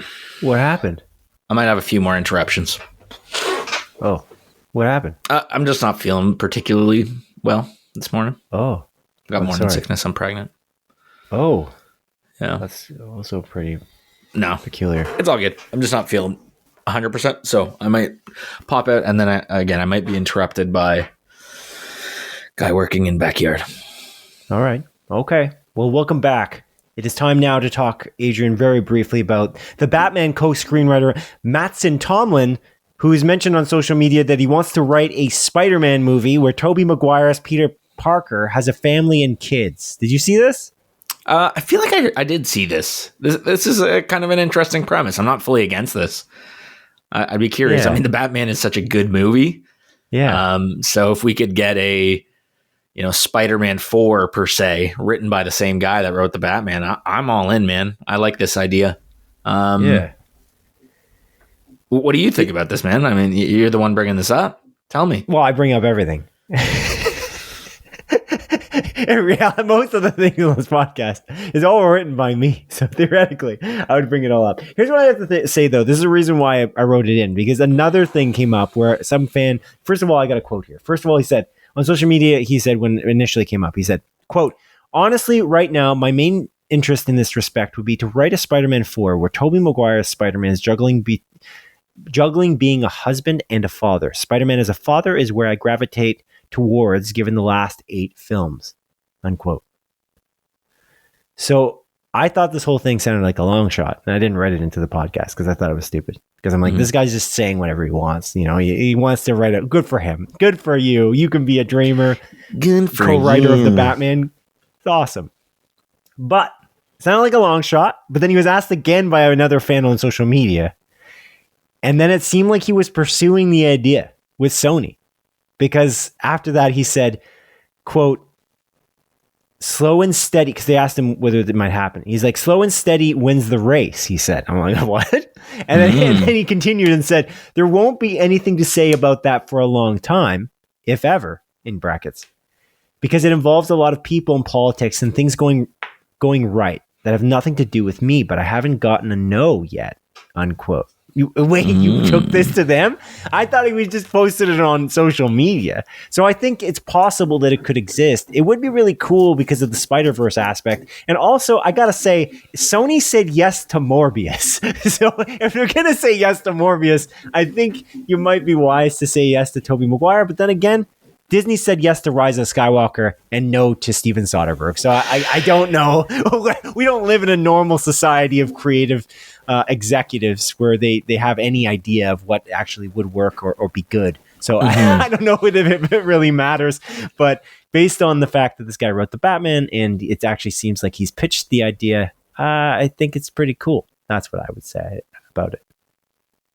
Yeah, no, I agree completely. I think this is interesting, but yeah, I don't know. He does mention like there's a lot of, I forget his exact wording. A Politics, lot of he said he's politics, right? So maybe there's something like, well, they don't want to do another standalone Spider-Man movie in a different universe, and confuse audiences. I don't know. There might be something or another. Maybe Marvel's kind of like, well, we can't have, 2 Spider-Mans going about. They don't get to choose. I think. Yeah, I don't know. Maybe it's part of the contract to have Tom Holland MCU Spider-Man, right? Maybe that's one of the reasons that they can't have another Spider-Man. Because I mean, why didn't they have a Spider-Man in Morbius or Kraven the Hunter or Madam Web or other movies that they came up, Venom? Yeah. Like why not? And it's probably something written in the contract to not allow that. And I don't know. Maybe there's also, obviously, things happen in specific Marvel movies where it almost kind of confirms like other spider universes are existing technically along the line of the MCU universe as well. I'm trying to be as vague as possible about that, even though everyone fucking knows by this point. So maybe there are plans to bring in, a Tobey Maguire for like a Secret Wars or something, and they have an idea that they want to do, or an Andrew Garfield or whatever else. But again, like there's been not only rumblings about the Tobey Maguire universe continuing, like there's the rumblings about the Andrew Garfield universe continuing as well, right? And that constantly being turned down by the people involved. So I don't know. I think this would be a cool idea. I'm not against this. I'm sure it would be good, but I'm not holding my breath. You know what I mean? No, not at all. I just thought it was super interesting. Mm-hmm. That was why I put it in here, because I initially was like, yeah, that's cool. He's a screenwriter who wants to write something. That's fun. But then the fact that it sounds like he pitched it, that having pitched it is interesting. It's just like the Steven Soderbergh thing being pitched, kind of. Although that script was written, that's what's so crazy. I can't believe you would turn him down. Oh my god. After that, there was a lot of articles that came out about David Fincher pitching for Rise of Skywalker, potentially, or he was in talks to write the Rise of Skywalker, like the third in the trilogy of movies. But it turns out that they weren't close to that. That wasn't even a close deal, apparently, to happening. So like that, all the stuff about that apparently wasn't really that real. Whereas the Steven Soderbergh one is actually, they wrote it. And like Steven Soderbergh had a quote like, "I just loved the movie that was playing in my head." And I'm just like, what movie has Steven Soderbergh made that isn't good? Like, it's like, he's a very prolific director. He makes a lot of great stuff, I feel like. And he does a lot of variety as well. Like, he makes a lot of different genres. I didn't watch the movie that came out earlier this year. I think that was this year as well. Like Presence that came out. I can't remember if that was this year or last year. Yeah, that was, I think that was earlier in the year, right? Yeah, I think that was like the a perspective of the ghost, like of the haunting. So I'm like, that was 2024 cool. Officially. Yeah. 24 film. Okay. So yeah, like, I don't know. He does a lot of variety. And I mean, obviously he can make a hell of a heist movie. So that's for sure. Yeah. I think like that's where Adam Driver met him, is Logan Lucky, right? Mm-hmm. Because they worked together on that. That was a pretty good movie too. I liked it. Yeah, I didn't love it. I thought it was fun. Yeah, I prefer, on a heist perspective, the old Ocean's 11. Yeah. From him. But yeah. Okay. Cool, man. Let's move on now to the trailers of the week, if we may. Do you have any trailers you want to point out? I got a few mentioned here. The new Frankenstein trailer, the Stranger Things trailer, Zootopia. There's others. Pluribus. The full Pluribus trailer as well. No, we watched that. We talked about it last time. The full trailer? They had pretty a teaser. Sure, the one where the person's looking at her through the that was a camera. teaser. They have a full 2-minute trailer that came out last week. I thought that was the 2-minute trailer. Am I wrong? I don't know. Maybe I never saw it. I think so. Let's see. On YouTube, 11 days ago, Pluribus official trailer, Apple TV. So yeah, we saw the teaser trailer where it was like, oh, the guy on the TV, the president or whoever talking to her and stuff. This trailer is a really great trailer. Again, no idea what this show is going to be about still. It just kind of adds a little bit more flavor to what's happening. And I'm very excited about this man. Probably my most anticipated thing for the year, I would say. Wow. At this point.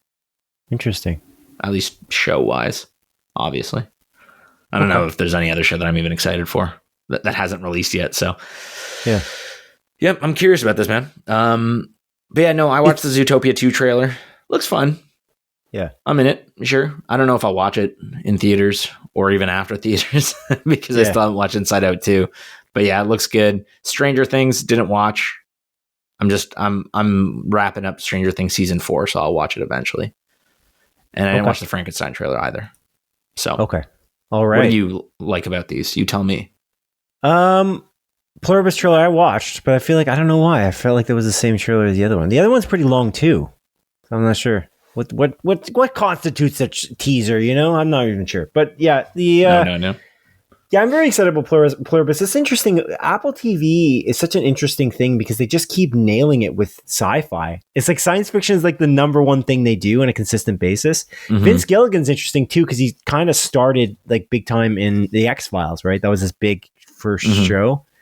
that he was a part of. So it's interesting. Did you ever watch the X-Files? Because like the style of the X-Files versus Breaking Bad are not that similar. So there's an element of like, what are we gonna get in this situation? I'm just kind of curious because our kind of relationship to Vince Gilligan has kind of been the crime drama. We haven't really had that much of a perspective on what he could do otherwise, other than Ray Seahorn, who's in this as well, I guess. Like, we don't kind of have a connection. It looks great. The trailers look awesome. I'm just kind of curious what he can do in a modern science fiction story versus what we're kind of used to him doing, which he's been doing for like 10 years, which is crime dramas with more than 10 years, dude. Morally questionable characters that are very entertaining to watch and somehow are likable in some wacky way that doesn't make a lot of sense, you know?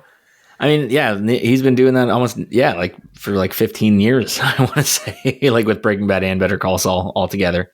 When did Breaking Bad start again? It was in the early 2008, no? Oh, 2008. 2006 or 8, I can't remember. Yeah, and Better Call Saul ended in 2023, right? 2022? So yeah, it's like 12 years. Yeah, Breaking Bad 2008. 14 years? Yeah. So, it's cool. Yeah. It's cool, but yeah, it's exciting. There's one trailer actually I didn't write in here, but I thought you would bring it up. And it's the Scream 7 trailer. You watched that, right? Oh, yeah. I did watch that trailer. I loved it. I'm interested. There's a couple of cool little things in that trailer. So, again, I don't want to dive too deep into it, but it seems like the voice at the end of the trailer it sounds a lot like Matthew Lillard from the original Scream. There's been a lot of hubbub about him kind of coming back into this universe because they never confirmed what happens to him in the movies. So that's pretty exciting. And then another cool thing is that so Nev Campbell, like Sydney, her daughter's name, I don't know if you picked up on this, is named Tatum, which is her best friend in the original Scream. It's funny because when I was rewatching the first Scream on Halloween, because it's cool because the Scream 7 trailer came out on Devil's Night, like the day prior. And I watched it, I'm like, oh, this is cool. And I don't know why, I just didn't pick up on it. I've seen the first Scream movies like probably 5-6 times at this point. Yeah. And then I was rewatching it on Halloween. I'm like, oh yeah. Hey, like her best friend's named Tatum. Like that's the name of her daughter now. So a lot of cool little callbacks. I'm very excited for this. Obviously a lot of like background hubbub about this, which is a little worrisome. Went through a couple of directors, obviously Melissa Barrera being fired from the project just because she said genocide is bad. And she was called an anti-Semite because of it, which is unbelievable. Well, she didn't say genocide was bad, but that's not why she got canceled. But yeah, that's fair. I mean, she said the genocide that's occurring in against the Palestinian people. Calling it genocide was the issue, not saying genocide is bad. You know what I'm saying? That was fair. Which is weird because I gotta say though, those comments and the firing itself aged poorly because I feel like people are way more towards that side today than they were a year ago or whenever she made that. No, I guess you made the comment. I guess it was 2 years now, almost, right? Yep. So like she made those comments early on in that conflict. And it's funny because today people are saying that all the time and no one's getting canceled because it's obvious that was kind of what was happening in some way. Yeah. Like, it's like, I don't think that what she said was so controversial back then either. It's like, I don't know. It's kind of that was a very bizarre situation because if we look at today, it's just, I don't understand. And then did she lose other jobs because of it though? She's been in other things, right? She's been in quite a few since. She's doing fine now. Like she landed back up on her feet. People have said some crazy shit and they get fired for that. And I'm like, okay, yeah, I can kind of understand, but that really wasn't crazy shit at all. So I was like, come on now.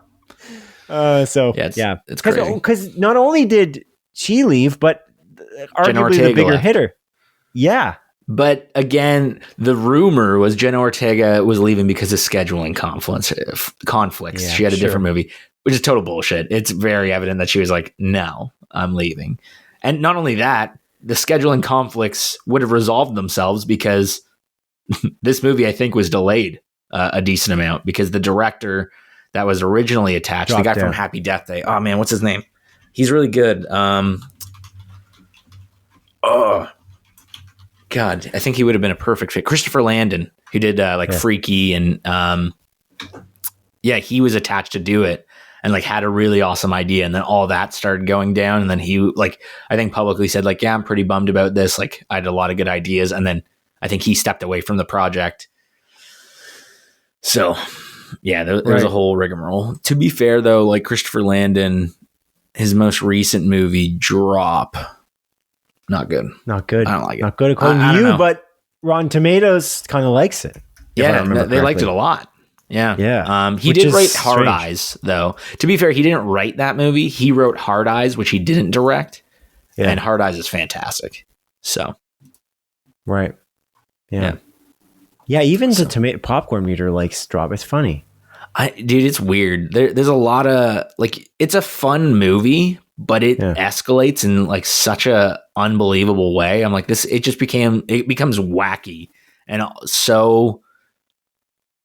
like it does kind of become plot holy in a way that's almost like you kept things very grounded, and then all of a sudden it just like there's a shift, and it's like, oh, this is kind of, I don't know, it doesn't really make sense too much. Okay, again, not an awful movie, but yeah. So the dude in that, I think he's also in the running for, theoretically, it's all rumors, but the Sklenar or whatever is potentially in the running for Batman as well. Yeah, you heard that rumor? Yeah, I heard that rumor. I don't believe that. You don't? Oh, okay. No. Why? My assumption is it's like, I feel like it's his like agents putting out these stories to like kind of bring buzz around him. That's my thought. Who him the fuck specifically? Oh, you think? Oh, okay. Like his agents were like, oh, let's put this out there that he might be in the running. So there's like buzz around Brandon Sklenar, who nobody knows about. He's in other things though, isn't he? He's in like two other He's blowing things. Up now. I thought he's gonna be in more stuff now. Like he's about to be. Has he got many projects that haven't? Maybe I'm wrong. I thought he was in, because I hadn't heard his name until that, and then he's been in stuff, and he's kind of got upcoming projects that haven't come out. Yeah, he's got 5 upcoming projects. The Housemaid's coming out. That was like that's the Sydney Sweeney. Mean Girls. Mean Girls. What? Amanda Seyfried. Yeah, Amanda Seyfried. But did you say Mean Girls because they're literally mean girls to each other, or because no? I said Mean Girls because Amanda Seyfried is in Mean Girls. Yeah. Anyway, he's also in Fast. Is that another Fast and Furious movie? Because I have no idea, because the naming is shit. I hope it's a Fast and Furious movie. F9. It isn't. It's just. Oh wait, this movie I saw. Did I see a trailer for this? It's an acronym Fast. FAST. Maybe not. I don't know. Oh, writer Taylor Sheridan. Oh. Wait, I thought he can't write. They're not letting him write movies. That's what I read. Am I crazy? Did I not read that? Is he not making this for? He's got a deal with Paramount. So wouldn't this be? It's a former U.S. Special Forces officer is recruited by the government's drug enforcement agency to take down drug dealers who are protected by the CIA. It's directed by. Okay, never mind. All right. Going down a rabbit hole there. Sorry, yeah, my mistake. But yeah, anyway, yeah, he's in like 5 things coming out. He's in something called Favorites. He's got Aftershock coming out. He's in the 1923 TV show with obviously Taylor Sheridan's show. It's that Yellowstone thing, which is huge as well. I feel like you just haven't seen him in a lot. Is that possible? Or you really think that he's just been planting the stories because he's a devious fella? I don't know. Yeah, I don't know. I feel like his agents are doing that. Again, he's not like a big actor, really. Like he's just in a few things. You'll probably write about all of the rumored actors. I wanted to be Henry Cavill so bad. It would be so cool. Mm-hmm. That'd be like just such a good like redemption story. It would be such good press. People would be hyped up because they love Henry Cavill. I feel like no one doesn't. Who doesn't like Henry Cavill? Am I right? I feel like he's just a beloved dude. And James Gunn thinks really well of him, obviously. He thinks like well of his character. Mm-hmm. Like personality, like he's a nice guy, it seems like, because he took the news of being fired after getting hired on as Superman again very, very well. So I don't know. I just think that it would be great. That's my vote. If you had a choice of any actor to play the Batman actor, who would you pick? Anyone. It could be anyone. Anyone. But it has to be somebody who makes the sense. It can't be someone who's dead or something. Like it has to be somebody who's the right age for what you think they're trying to do with Brave and the Bold, the Batman, the Brave and the Bold. We're talking, by the way, for those who don't know, the DCU is obviously, I don't know who doesn't know this, but the DCU is hiring a Batman for It director, Andy Muschietti's upcoming Brave and the Bold, Batman Brave and the Bold film that will star Damian Wayne, who's supposed to be like a a son to the Batman and etc. But that's going to come out to the DCU at some point in the future. I was going to say near future, but who knows at this point. But it's not connected to Robert Pattinson's Batman, which you might choose Robert Pattinson. Because I feel like you like that idea that Robert Pattinson would just reprise his role. I do like that idea. That the universe would connect. I just don't think it works with the universe that they're in, because I just think the grounded nature of the Batman, like Gotham City, it's so grounded. Like there's no supernatural element really at all right now. So if you like, especially looking at Superman and how supernatural it is, that's where I don't think it won't fit. But yeah. What do you think? Which would you pick? Would you pick Robert Pattinson? I mean, yeah, probably. But again, here's a curveball. Yeah, Randall Park. I like Randall Park a lot. I think he's funny. He's charming. He's a handsome individual. Randall Park. Yeah. Why though? Am I thinking of the right guy? Yeah, you're thinking of the right guy. He's handsome. I typed in Randall Park, but I still had Sklenar in my Google, and I picked up a picture of Sklenar. I'm like, what is happening? Did the agents hack my computer? No, yeah, I know Randall, but it's the Asian Jim. Yeah, Asian Jim. No, I don't think so. You think this would work? How? I'm curious. Why?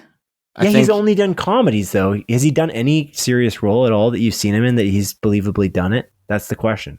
I do love Randall Park, though. I want to be clear. I really like Randall Park. So I'm not saying anything bad about Randall Park. I think he's great. I think you should. I haven't watched Blockbuster. Did we both watch Blockbuster? We did both watch Blockbuster. Yeah, right. We talked about it at the beginning of the year. But yeah.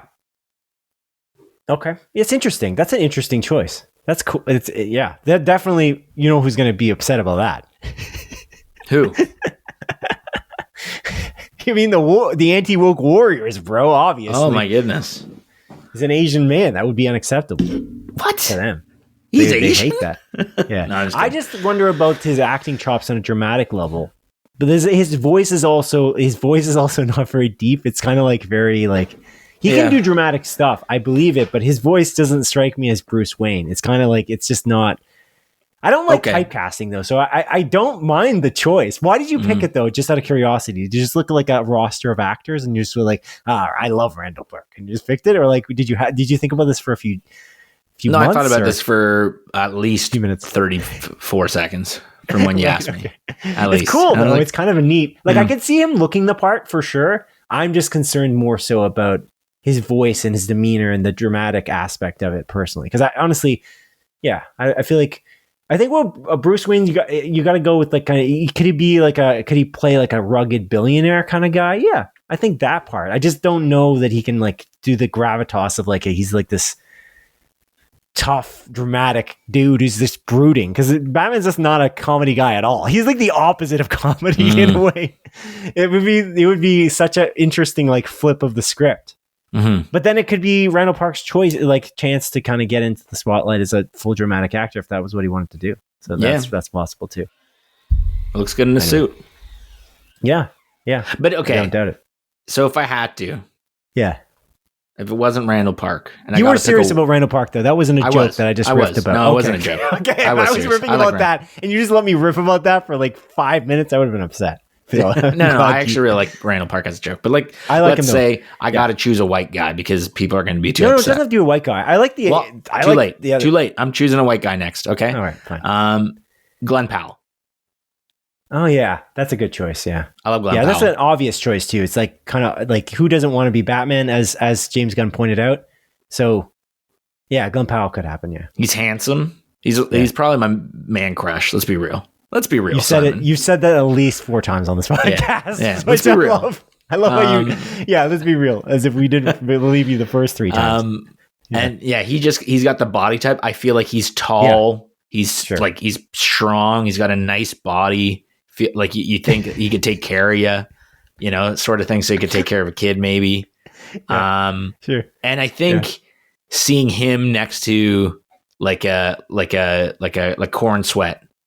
Like I assume Glenn Powell's taller and buffer, So I feel like that would be a fun sort of dichotomy, sort of like it's a because like when you compare Ben Affleck to Henry Cavill, like they're both fucking jacked in those movies, right? Like it's cool. Yeah. So like both good. Like by the way, the casting in the Zack Snyder, if there's anything amazing about it that I feel like most people should agree, I think the casting overall was really good. Mm-hmm. The whole thing. I think Jeremy Irons as Alfred was amazing. I think Ben Affleck was really great. Henry Cavill was great. Gal Gadot was, I think, really great as well. Mm-hmm. I don't know. Why do people hate Gal Gadot now? I feel like I always see things online where everyone says that she's a bad actor and everyone hates her. Is it because she's Israeli? I think so. I think I guess that's racism. I can't. But she's also like outspoken, right, about her support for Israel. And it's just like, but it's like, but why would that? I don't know. Should we really be? This is like the flip side of the Melissa Barrera thing. Like, I don't really agree with this. Like, no, I don't. Sorry.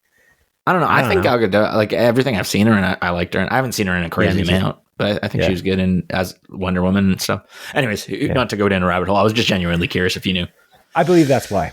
Okay. But I love the casting in that whole universe. So I don't know. Glenn Powell's a great choice. Yeah, that's an obvious choice too, because he's blown up, right? So like, and it's also great because it's one of his early roles is when he wasn't a famous actor is in Batman, Dark Knight Rises. Yeah. So I think that's he gets his really head bashed into a keyboard by Tom Hardy's Bane. Didn't he get an actual concussion or something like that? I remember hearing that. And Nolan's like, do it again. Like, okay, we're going to do it again. And Campbell's like, yeah, let's do it. And he's like, no, go to the medic, man. go, what are you doing? You just got your head bashed in. Like, no, I was kidding. Go away. I don't know. That's pretty cool. Because I think Glenn Powell was kind of like starstruck a little bit. Now people are starstruck around Glenn Powell. So you're telling me. Crazy. I love this weird kind of meta situation we got with this podcast and your love of Glenn Powell. Okay, we're going to move on now, Adrian, to the montage, a sequence of our show in which I briefly present 7 of the bi-week's smaller news stories as Adrian delivers a brisk verdict. Yeah. Wait, I know you're jumping in. This is wrong, this first story. The Jurassic World Rebirth director is Gareth Edwards. You know what I meant. Okay. You know what I meant. And I didn't even get to doing it. Maybe I could have corrected it as I said it. I could have caught it as I went. No.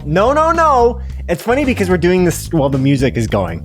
Yeah. But anyway, number 1, as the Hollywood Reporter reports, Jurassic World director Colin Trevorrow is working on a Jetsons live-action film for Warner Brothers with the Grinch actor Jim Carrey in talks to star.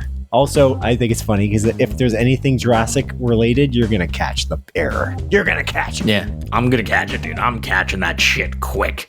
It's crazy, man. Jim Carrey, decided to retire from acting, came back for, only a good script in the Sonic movies, and now he's coming back for another amazing script, presumably for the Jetsons live action. Good for Jim Carrey. Number 2, as announced by Apple, the 3rd season of the Apple TV comedy series Shrinking will premiere on the 28th of January 2026. Awesome. Can't wait. Love the show. I think it's fantastic. I think it might be Apple TV's best show, depending on the mood you're in. Number 3. As announced by Apple in a short teaser trailer, the 2nd season of the Apple TV Idris Elba starring thriller TV series Hijack will take place on a subway next season and will premiere on January 17th, 2026. Did you watch the first season of this? Yes. Does he hijack the plane? Is he the hijacker and that's why now he's hijacking a subway, or he's a negotiator who's coincidentally on the friggin' plane, and he talks the hijackers. He's like basically trying to talk them down, but he's not like, it's quite bizarre. How did he end up? He's just going to a, he's not even there for them. He's just there on a coincidence. So is he going to be on the subway as a coincidence? It happens twice. Yeah, it's a weird situation. Yeah. It reminds me a little bit of like those movies we watched, Non-Stop, and what was the other one? You know what I'm talking about? I know exactly what you're talking about. I will never remember the name. Snow Train or something like that. There was one of them that was Non-Stop, the one with Liam Neeson, where you were like, "Oh, that was fun. That was fun." Yeah, that was like the definition. That was like Farmiga on the train. Yeah, right. That was like that's like it's fun. The representation of what a movie would be when if it was just fun. It was fun. Was it good? Was it amazing? No, but it was just fun.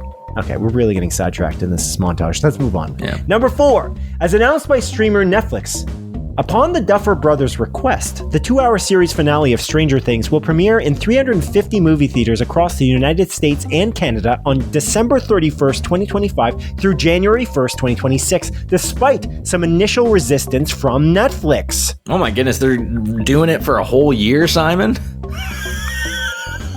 Oh. I don't know that joke works. That joke works less than see you next year. Yeah. Anyway, that's that joke, but worse. Number 5, as reported by Deadline, Free Fire director Ben Wheatley's upcoming action film Normal, starring Nobody and Better Call Saul star Bob Odenkirk, will widely hit theaters on April 17th, 2026. The film is written by John Wick writer Derek Kolstad. Oh, that's awesome, man. That's a good combination of people. Free Fire's a good fucking movie. I forgot about that. It's a good movie. Number 6, as reported by publication Deadline, the Steve Martin short starring Hulu murder mystery series Only Murders in the Building has been renewed for a 6th season, which is reported to take place in London, England. Oh, I love the Queen. Number 7, as Deadline reports, Andor creator Tony Gilroy's next film, Behemoth, about the music industry, has cast Buffy the Vampire Slayer actor Pedro Pascal and the OC actor Olivia Wilde. Yeah, these are good pulls, man. These are probably their best roles for both of these actors. Yeah. And a bonus number 8, as announced by Juilliard School President Damien Woitzel, I believe that's how you pronounce it, during a John Williams-centered event, renowned composer John Williams will be scoring Steven Spielberg's next film for 2026. The partnership on this mysterious UFO-centered movie marks the 30th film the two creators will build together. Wow. That's really great for them. And that concludes the montage. Wow. Okay then. It's time now, Adrian, to talk about what we've been watching this week. As is customary, you will go first. What have you been watching? I said this week, but I meant this 2-week period. This week. What have you been watching this week? This week in time. Yeah. Tell me. Yeah. So I watched a few things, Simon. Obviously, I talked about rewatching Scream. I love that movie. You know, perfect time watching it on Halloween, spooky season. Just like, I think a sublime slasher movie. Probably my favorite slasher movie of all time. A fun murder mystery whodunit. If you've never seen the original Scream, I cannot recommend it enough. I just love it so much. You know me. So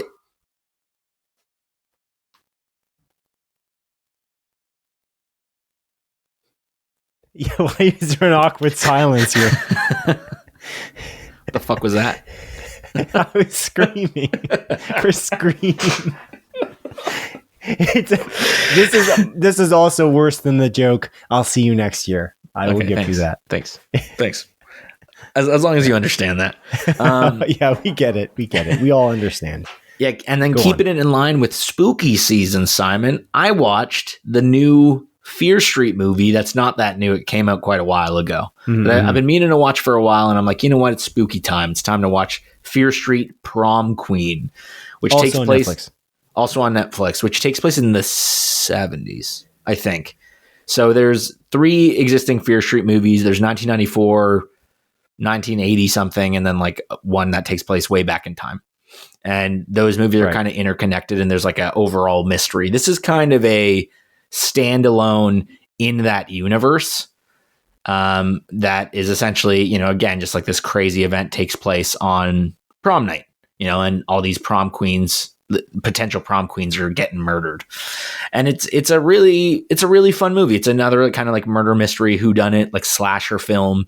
I think it's by the same director. I don't have their name in front of me if you want to find that out, but I think it's the worst Fear Street movie out of the 3 from what I recall, but it still is like a very just good watch, you know, nothing too crazy. You don't have to think too hard.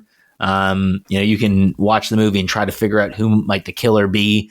And there's fun sort of like twists and turns in it. The gore is awesome, very over the top and violent. Some brutal death scenes, which is interesting to watch because you're just seeing these like teenage like women essentially get murdered brutally. Teenage girls, I guess I should say, get murdered brutally. I think they're all like older, the actors themselves. And it's just kind of like a silly, fun romp. I remember the Fear Street movies being quite frightening, but also having like a lot of levity throughout it.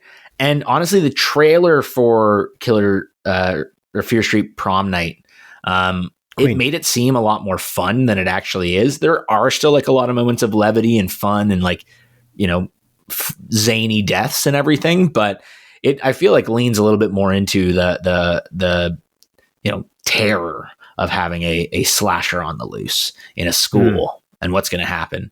But I did really enjoy it. And again, some very pleasant surprises. You watched those other Fear Street movies, if I recall correctly, right? I did. They're all connected, and they were pretty good. I like them. I'm kind of confused though, 'cause Prom Queen, like Fear Street Prom Queen, is like really badly reviewed. Oh, really? Unless I'm looking at the wrong movie. No, this is it. It's an hour and 28 minutes. It's from 2025. It's called Fear Street: Prom Queen. And it's 27% on Rotten Tomatoes. Not only is it 27% on Rotten Tomatoes, with over 500 ratings, it's 24% on the popcorn meter. Damn. So almost nobody liked this film.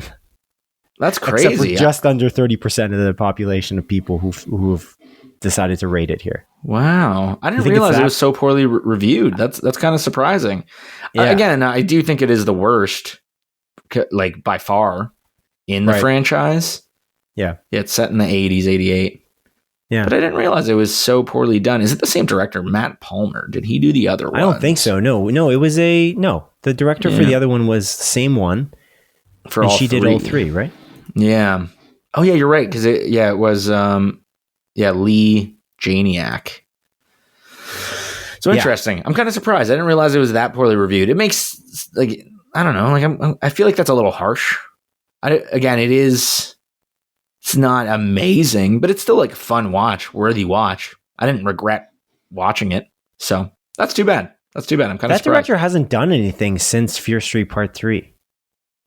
I know. I thought she was working on more because there are definitely teasers to more to come in that Fear Street universe. So I assumed that she would be kind of coming in and creating some more, but she didn't even produce it. Like the new one. That's weird because those films were pretty fun. I don't know. They're really good. And the connection between them was cool. Mm-hmm. I don't know. Yeah. That's a pretty weird. And then they went a different direction, and then the next one was bad, according to others, obviously. That's pretty bizarre. That's an absurd choice again. Oh, well. Again, I think people are being a little bit harsh on it. It's not an amazing movie, but it's fun. Like there's some good, good kills in it, and there's enough to I don't know, keep your interest over that hour and a half. Yeah. So okay, cool. Yeah, that's too bad. Other things that I watched this week, Simon. I won't talk about Hacks because I finished season 2. Really good. I liked it. But we're taking a break from Hacks. Just because nobody wants this. Season 2 has come out, which is the Netflix original show starring Adam Brody and Kristen Bell. Yes. And this show's really good, man. I really, really like this show. I love the first season. It's about, Adam Brody plays a rabbi, who's, really into his Jewish faith. And Kristen Bell is like this, woman who is all about like, being yourself, being a strong, independent woman. You don't need no man. And she does like a podcast with her sister and, how they meet and eventually start dating and how everyone around them doesn't want them to date. Hence the name, Nobody Wants This. And, the second season kind of continues that trend, but evolves their relationship to kind of get over that initial honeymoon phase to now dealing with like actual problems within a relationship. And it's kind of fun to see how it evolves and like their flaws showing more and, what they're not really willing to bend on to make the relationship work. However, they're still both determined to make the relationship work. And it's almost like, whereas in the first season, you're seeing the honeymoon stage and you're rooting for them and you're kind of like, man, everyone else kind of sucks surrounding them that like doesn't want the relationship to work. Where in the second season, there's still like a lot of people it's almost interesting because a lot of their close friends and family, now that they know them, are softening up on their relationship and kind of okay with it. Yeah. But you as the viewer are seeing all the problems way more. And you're almost like, you know what? Maybe you guys shouldn't be together, actually. Maybe you guys don't work out. And now the Nobody Wants This is the viewer watching and not the people in there. Layers, dude. Look at that. Look at that. I'm bringing it back to that title. But no, I really, really like it. We're on the final episode, actually, of season 2. Title? Yeah. Of the show. Nobody Wants This. Oh, bringing it back to the title of the show. Yeah. Oh, I thought you were saying there was a title we named our podcast called Layers or something. No. Layers, dude. Bringing it back to that title. Yeah. Okay. I don't know. Anyway, sorry. Go on. But yeah, I really like it. I think, again, the cast is fantastic. I don't know. It's just like adults dating. And, you know, you're watching things go out. It's like a slice of life. And it's really funny. And yeah, I just really enjoy this show. It's really good. Did you watch the first season? I can't remember. I did not. No. Okay. Do you want to watch it? Maybe one day. I don't have Netflix right now. I haven't had Netflix for months. You're bringing it back for Stranger Things, I assume. Yeah. We're probably going to watch Wednesday. There's another thing. I wanted to finish The Walking Dead. I think they fixed the audio issue I talked about earlier this year. I think they did, because I dabbled in Netflix a little bit, I think in the summer. And I tried it again. Did I tell you about the crackling, right? There's crackling the speakers. Yeah. If you're on 5.1 audio, it literally crackles your speakers so that any action, I think at any bass, it goes like, it's horrible. It's the worst. It's really bad. That sounds awful. So I had to go to stereo, and I'm like, well, I'm just getting a worse experience now. So then I eventually I left Netflix for another reason. And then I was like, I'm not doing it. So then fair enough. I just want to finish that season, because I started The Walking Dead at the very first episode and the very first air date on AMC way back in the day when I was in college, when I was in university. I watched the very first episode that time. We all watched it in we had like a common area in the dorm. Yeah. Dorm. Yeah. Dormitory, as they say. Dorm. Yeah. I was in residence, and we watched it in the common area. But anyway, I'd like to finish that. But maybe I'll watch Nobody Wants It. I don't know. I don't know if I want to. Do I want it? Do I want this? I don't know. We'll see. I don't know, man. It's a nice little rom-com. Right. Yeah. Good shit. And then apart from that, I don't think I watched anything else except for what we watched together. So I'll throw it back to you, Simon. What did you watch, man? You know what nobody wants, Adrian? What? It's going to seem forced, but nobody wants Paramount to buy Warner Brothers. That's true.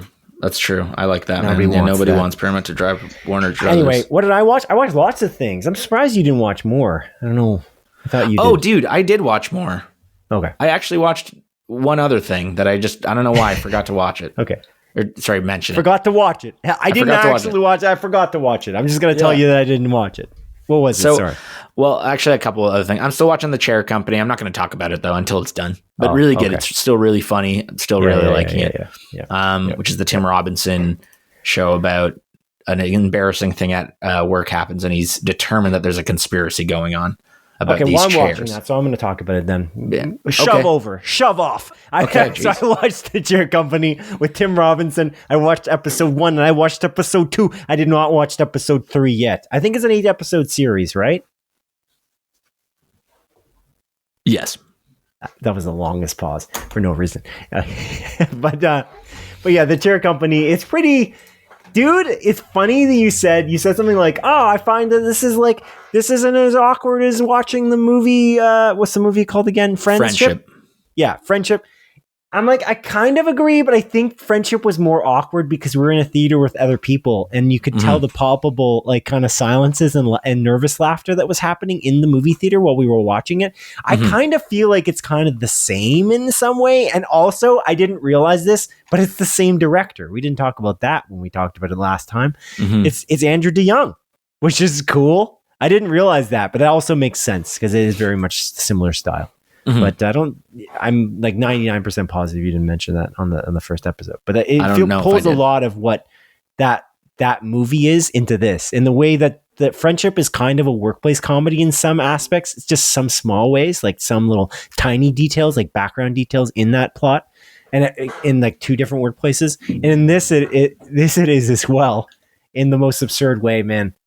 There's a scene in particular that really got me. Like, I'm like, this isn't really funny. It really makes me sad in a weird way. And it's a scene where Tim Robinson's character is driving through a red light.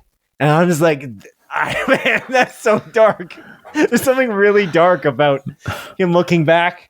And then that woman, I was like, oh, Jesus. I don't know. I love this show, but I also think it's like, there's no way my fiance would like it. And she tried to watch it.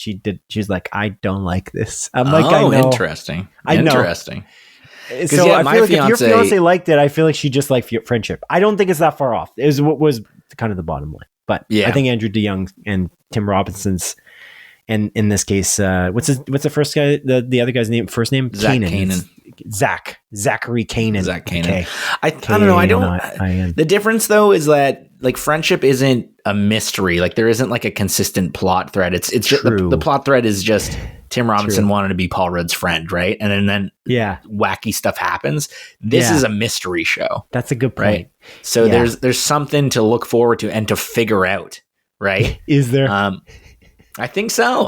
That's what it seems like it. So again, I think, I think that's why she can get into this, because she's actually intrigued about this like background plot thread that's going on, and then can handle the awkward jokes because, you know, it's a means to an end in a way. But yeah, no, there's some solid jokes. Honestly, the opening scene of this show, like the first scene, just like the line, like they fucking love taking that thing, is so funny to me with the deviled egg. Just like little things, and like, I mean, the deviled egg essentially being set up as a joke for later. It's like there's so many little. It's just very well done and really funny. So I'm glad that you're watching. I'm glad that you're liking it. It's too bad that Don couldn't get into it, but hey, that's showbiz, I guess. Yeah. Again, on the topic of HBO, I did watch another HBO show. Okay. I thought I could only watch the first episode, Simon, but then I found out the second episode actually came out on Halloween. Oh. And it is Welcome to Derry. Oh, nice. Yeah, so I watched the first 2 episodes of this show, and let me say, it's pretty damn good. I'm quite liking this. It is a horror show, obviously, in the vein of the movies. Again, because it is Andy Muschietti. I don't know how you pronounce his last name. I think it's Muschietti, no? Andy Muschietti. I'll say Muschietti, you say Muschietti. And one of us will be wrong, or both of us will be wrong. It's probably the second one. But yeah.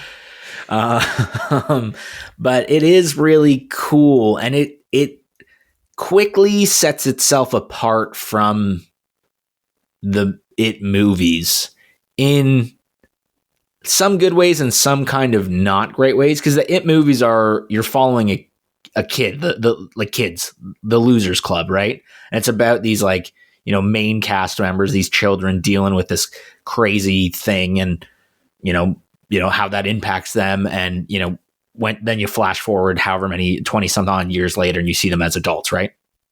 Yeah. And this show kind of starts off like that. You're following kids, but they introduce a lot more adult characters, and there's like a military element to this show as well, which is interesting in some ways, but also I'm not fully in it, because this is going to be a weird pull. Okay. Mm-hmm. It reminds me of the Five Nights at Freddy's movie, in the sense that I didn't know there was so much lore to go along with this, and they're like really diving into the lore aspect instead of focusing on like the scares. And although there are a lot of really great scares in It Welcome to Derry, and some like genuinely like shocking moments, like they're not afraid to, you know, kill kids or, you know, like, and do crazy shit. Like, again, the opening scene in particular is like very like, oh my God. There's some very like grotesque shit that happens, incredibly gory, and it's cool. Again, a lot like the movies, but then you have these like scenes where it kind of dives into, again, this military angle and this like weird subplot going on about, you know, the, like, I guess the Cold War with the Russians and like what the American military is doing in Derry, and, you know, like, do they know what's kind of happening? Do they not? Like, it's a little bit funky. So, and I think the show is at its best when it's following the kids and scaring the shit out of them and having these like brutal scenes. And then, not that I'm disinterested in like the adult angle, the military angle, I just don't really know where it's going, and I'm not that intrigued because it's not something I really care about knowing, if that makes sense. You know, I don't need to know why there's a creepy clown killing people or why there's weird shit going on. I just want to see a creepy clown killing people. Or yeah, right. So I don't hate it. I don't hate it. But again, I'm just not fully invested into that aspect. But whenever it's about following the kids and like them dealing with it, and I guess like the relationships that they might have with their parents, like I'm intrigued. I'm definitely like in it. So I don't know. I was hoping I would really, really love this show, and I still really like it. I'm not as in love with it as I was of like, I remember watching that first It movie and being like, wow, what a great fucking horror movie. This is awesome. Like I just, you know, I'm all, you're talking I'm about sold. The new ones, obviously. Correct. Yeah, I never watched the original movies. What would you say? Because I was trying to look up his name here. I said Machete. I think it's close actually to that. It's Machete. Machete. Machete. Andy Machete. Apparently. Now, this is Gemini. I don't know. You never know with that. We'll never know. Yeah, the Andy Machete, because obviously they made the It movie long ago. Like, what is it, the 80s? Is that how far ago? Seems right. The first one? Seems right. And then they remade it now. Here's the thing, though. It's interesting. It's a TV show, right? Welcome to Derry. Mm-hmm. So it's kind of like, how much can you do the same thing over and over again before it becomes repetitive? So to have that backstory is kind of actually more intriguing for me personally, and actually makes me want to watch it, because I don't really just want to see the same scares over again in different scenarios. As much as it's cool, there's an element of like, there's too much John Wick. You know what I mean? Like this John Wick is not very plot heavy. So you have like, it's kind of interesting to go into like, what's the concierge like? And when their TV show, like, although it didn't work out very well, I guess, for them, because I think that show is very badly reviewed. But there's an element like, how does the hotel work? You know what I mean? Or is that TV show about the hotel? Was it Continental? Yeah, the Continental. Yeah, it was like on Amazon, I think. Yeah, but that's a cool idea because it's a backstory that I'm kind of intrigued by. Because there's like this, like, there's intrigue in this world. It's like almost like spy shit that they're dealing with. But just having the action sequences is kind of just like the horror or like the scares. It's a lot to just do in a TV show for 8 episodes. I feel like you're just going to do that. Actually, it brings me to my next thing. Did you watch anything else, by the way? No. Other than that? Other than what we watched. It's kind of cool. Yeah. But again, I haven't watched it, so maybe you're right. Maybe it just seems out of place and doesn't make any sense. But I'm kind of intrigued by that idea, because I'm curious to see where they'll go with that. Because I'm like, really, they're gonna. First of all, there's an army in town, and it's like they're not dealing with the fact that I guess it makes sense because people just don't.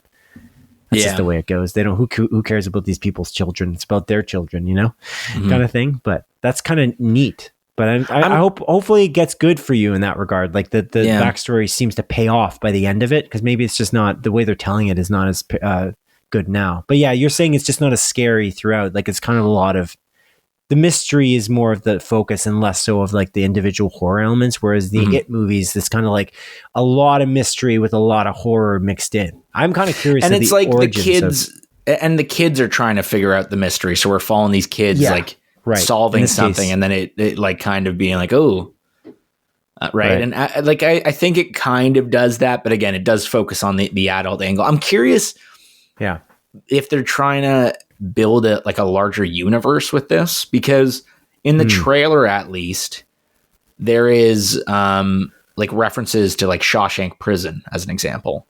And then again, there's like bigger lore about like the turtle. I don't know. I don't want to really spoil anything, but there's like, you mean like a Stephen King-averse? Yeah, essentially. And I don't know if that's what they're trying to build towards, because there's like a lot of hints and nods at it. And even in the trailer, again, like there's little things like that. And again, I never watched The Shining. I don't know why. I got to watch that fucking movie. I know I'm going to love it. But there's apparently like a character from The Shining, like a younger version of them in this show, is like something I read. So I don't know if they're trying to build like a larger universe, and this is kind of the jumping off point. Yeah. You've seen Shawshank Redemption though. Of course. Yeah. Yeah. Well, you haven't seen The Shining. Yeah, I know. It's like I always find that one of those things I try not to do, but maybe I do it anyway because everyone does this. You do. But it's like there's this idea that like when someone hasn't seen something, they're like, "Oh, you haven't seen that?" Yeah. I'm like, I don't know. There's so many things, man. No, I haven't seen that. That happens to me all the time. I'm like, I can name, and whenever that happens to me, especially, I just look at them. I'm like, I can name. I don't say it, but I think in my head, I can name 5 things you haven't seen right now, and I'd just be guessing you haven't seen them. Mm-hmm. Like, oh, have you seen Anora? You know what I mean? Seen like Lady Bird?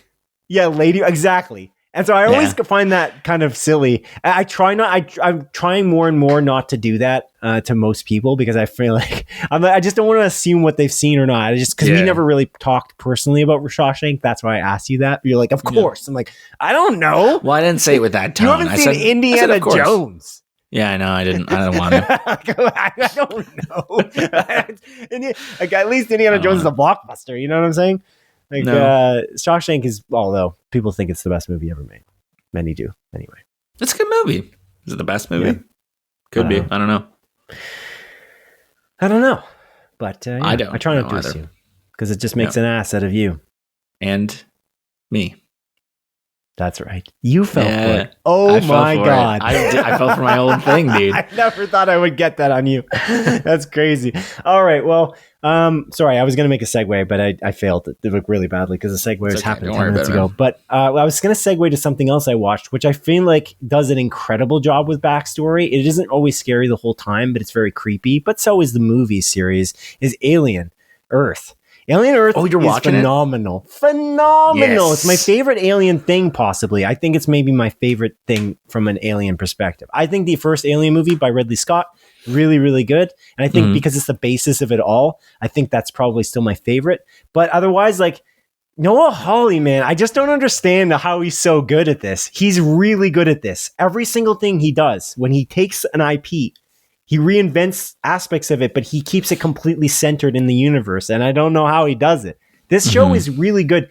Down to the music is incredible. The freaking beginning intro sequence is so good, man. I don't know if I've ever watched a show where they literally incorporate the previously on segment into the actual intro. Like, I don't know if I've actually seen it like happen like that. And that, I don't know what that is and who. Maybe I should look at the artists involved in the music, but I don't know what they're saying in the beginning. Do you know what they're saying? Actually, maybe you just know because you watched it. Do you know what I'm talking about in the very beginning intro sequence? There's like a digitized voice, but it sounds like an artist that I know. I don't know who it is. Unless it's like Alt J or something. I don't. Well, they're disbanded now, aren't they? Daft Punk, they're done. I think so. They retired. I don't think they're making any more music. Yeah. Yeah, they took the helmets off for good, I guess. But they're in Fortnite. But yeah, like it's so cool. Yeah, Daft Punk would have been a good guess though. But yeah, that's like, that's just the intro sequence is so freaking good. It's so creepy. The creature design is freaking amazing. It's so good. That eyeball creature that has been memed now a lot. That thing is amazing. I think it's episode 5 is one of my favorite episodes of TV that I've seen this year. Is that the flashback one? Yes. Yeah, it's just like literally an Alien movie in an episode. It's an hour long. It's like so good. And it gives perspective on characters you kind of meet throughout the show that you don't really quite understand. And I was like kind of wondering if they're going to do a flashback because I'm like, they kind of introduced those characters right in the first shot of the freaking show. And they just don't go back to them in that way. And I'm just like, that's weird that they did that. I was like, I'm blown away. I'm on the last episode. I have one more to go and I'm done. Nice. But we tried to like blitz it for the Halloween. We thought this was a good Halloween show, and I think it is. But there's just like Timothy Olyphant is freaking fantastic. Sydney Chandler is so good at it too. There was one thing that bothered me a little bit, but I'm not sure I can really talk on that because my thing is, as you know, I really really point out plot holes more than anything else. But I don't think it's a hole. I think that there's just more to be explained, and I trust Noah Hawley, so I don't think it's worth necessarily getting into too deep into. But one thing it's funny, it's the opposite of what I'm about to say. I find that the characters, one of the criticisms of the Alien series that I've heard from you a lot, and I haven't seen Confident, but there's other entries in this series that kind of do this. The scientists are pretty stupid, really stupid. And you're like, how are they this stupid? But there's an element of this particular show where they show off the characters in a way that their intelligence makes sense based on what they are, because a lot of these characters are kind of got childlike brains in some aspect. They act stupidly, but you're like, yeah.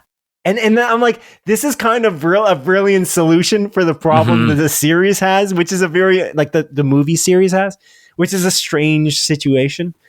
But I just think the way it's shot is brilliant. I think the writing is like amazing. I think that the greater discussion about AI is really cool and kind of very topical right now in our current society, where we're talking about we don't have AI like that. There's actual AI where it's like artificial intelligence. We just have like these algorithms that kind of do something that people call AI, like with generative AI. But there's an element of like what if AI could have developed to this level? And that's Alien has always kind of talked about that right from the beginning. It's kind of my favorite thing about the Alien movie is that it's not completely really about the alien, which is a really interesting thing about that film. And that's why I really love it, because it takes something. Alien is not based on anything, right? It's not an adaptation. I don't think so. It's just a wholly original idea. Yeah, like it's really cool. Like I just love that this idea of like diving into the corporations in a deeper way and talking about the Five and the Prodigy and Wayland Yutani, which I think the way that they kind of flesh them out is just like so brilliant. And the production value has got to be so expensive. If Andor cost as much as they claim, how much does this show cost?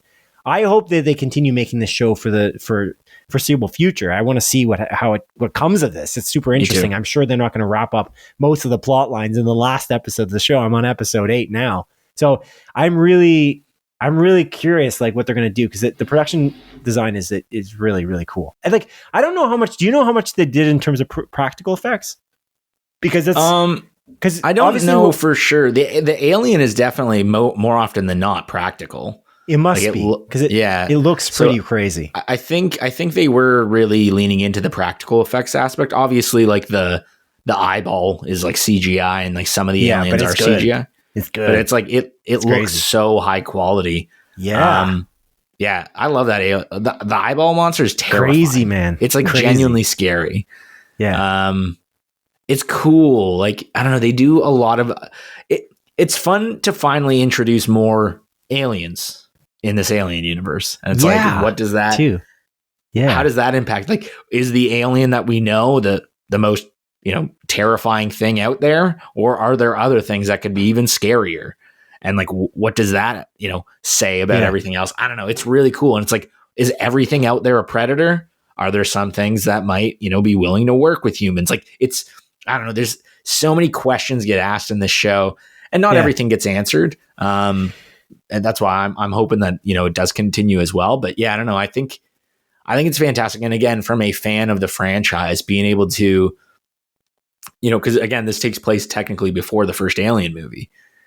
And it like begs like specific questions, because again, we're seeing technology that's not in the other movies in some cases. Like, what does that mean? Does that get answered? Again, so many awesome little plot threads. I really love this show as well. I don't know. It's tough to say. Like, is it my favorite thing in this universe? It could be. I do really love it. I love the original Alien. I love Aliens. I love Romulus. I really like Prometheus. Alien Covenant, I don't particularly like. Again, it's just like some of the dumbest fucking. Prometheus has the same issue though, right? It's just like some of the dumbest fucking scientists known to man. Yeah. It's like you come on, man. And like, it's but. Yeah, I don't know. I think this franchise is awesome, and I'm very keen to see how they're gonna, because this is now a larger universe that they're continuing to expand, but it's over centuries. So I'm like, I'm curious how it's all going to be connected. Because again, we know the new Predator movie is directly connected to the Alien universe because Elle Fanning's character is like a Weyland-Yutani like synthetic. So it's like cool. Yeah. Right. The problem I think is like I was about to say that they kind of thread the needle with this universe in some way, but they really didn't. Because if you look at like there's Alien versus Predator and a bunch of those films that are just there's a few of them and they're not very good. Mm-hmm. So that's kind of the problem is like, are those connected? And they never really said it explicitly, but you kind of assume, but you like, I don't it kind of muddies the water, which sucks, you know? Yeah. Like I think those movies are considered not canon to the Alien universe. At what level is it not canon? Where do we cut it off? Do we cut it off of Predator? What about the first Predator movie with Arnold Schwarzenegger? Like the best one there is, really. Yeah. What do we do there? I think that's still canon technically. What about the one that they just did, Prey, which is amazing? That is definitely canon. What are you saying definitely? How do you know? Did they say it? I don't know. You can just assume because they brought back the same director. The guy that's doing the new Predator. Because he's doing Badlands. Yeah. Yeah, that's and fair. He did Killer of Killers. There is an element of like, you kind of can't assume because even freaking the Suicide Squad isn't completely canon for the DCU and his freaking James Gunn made it. This is like, it kind of creates like, that's kind of the problem is like, I'm sure that's probably the same approach they're making. Like, well, maybe it doesn't matter that much, but I've never been more interested in the Alien universe though. I got to be real. I think this show is brilliant. And there's always an element of like, I'm almost the most invested that I've ever been in Star Wars because of the shows, because of Andor specifically. And I think the reason why that happens as well is because I've watched more Andor than I've watched any of the Star Wars movies. There's literally more time I've spent invested in Andor than I've watched the original trilogy. Certainly, it's a 24-hour production. Like, you know what I mean? There is a lot of lore there that's deeply like dove into. The characters are very deep and well written. Alien Earth is that way, certainly. The crazy thing, actually, speaking about Star Wars, like this is what Alien did really well, is they throw you into this world with a specific technology, and there's these crazy things, and there's these crazy creatures, and they throw you in just like A New Hope throws you in. You're like, what is this? There's all these planets like Tatooine. There's all these weird names. There's like space wizards. You know, it's like a crazy thing. And this is kind of what the show is doing. And the scope is so far. They took the scope and they like went further back. It's like a wide, ultra wide shot. And they're basically still diving in, and we're discovering little tiny details that's even more intriguing. Like these companies are warring, and how they compete with each other is crazy. They own cities. It's like, what? This is an insane level of detail. And he's not just like going in and like just like kind of like, this is like a tiny island they've got. He's really looking at everything, and he's looking at it on a detailed level. Like he's got a map, like the Marvel Cinematic what are the Universe politics when some other company's product lands in a different company's city that they own? Like who gets to own it? Like what are the rules behind it? And there's essentially like a mediator that deals with all of these companies and tries to figure things out together. Yeah, I don't know. It's really cool. And the thing that I really love, like how deep the creatures are too. Like the ticks are very scary too, dude. The ticks are crazy, man. Yeah. Oh man. Jesus. Yeah. It's cool because like quite literally this universe has existed. Like the Alien universe, has been other Alien movies and stuff, but it feels like a lived in universe. Like you are you're being thrown in at a specific point in time in this universe, and you can believe that things have happened before and things are going to happen after this point.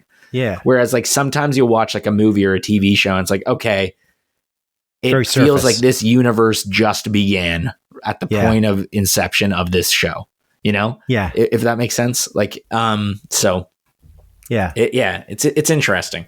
I'm glad that you're really liking it, man. Yeah. I can't believe how good it is in some way. I don't know why I'm so surprised. Just because I've never been that invested in Alien in a way. And then like I got kind of invested the last couple years in watching like all of the movies. And I kind of stopped short on Covenant, even though it's directed by Ridley Scott, which is sad. No, Covenant.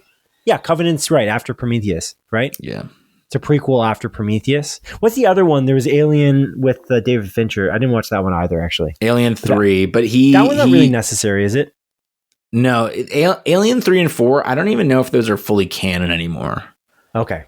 So see, that's where it's confusing. That's unfortunate. I didn't watch 3 or 4 because David Fincher literally said that he disowned that movie. I'm like, oh, it's that bad. He did, but he's not really the owner of the franchise too, though. Yeah, that's kind of the problem. And then I think Joss Whedon did the 4th, and as far as I can tell, like I don't think that's particularly reviewed well. And then I know when I was originally watching the series, there was this was like just before Chappie came out, and Neil Blomkamp was in talks to write an Alien 3, like another proper Alien 3 movie, which would retcon like 3 and 4 out of existence.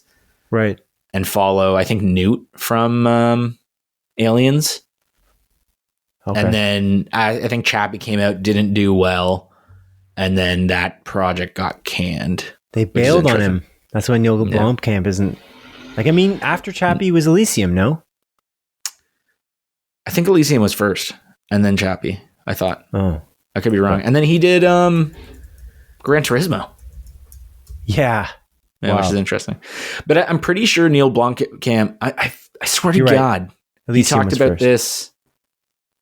I think he literally talked about that on the Joe Rogan podcast like a few years back. I remember because like I used to listen to Joe Rogan's like podcast quite frequently. Like when I found like the guests interesting, I'd jump in.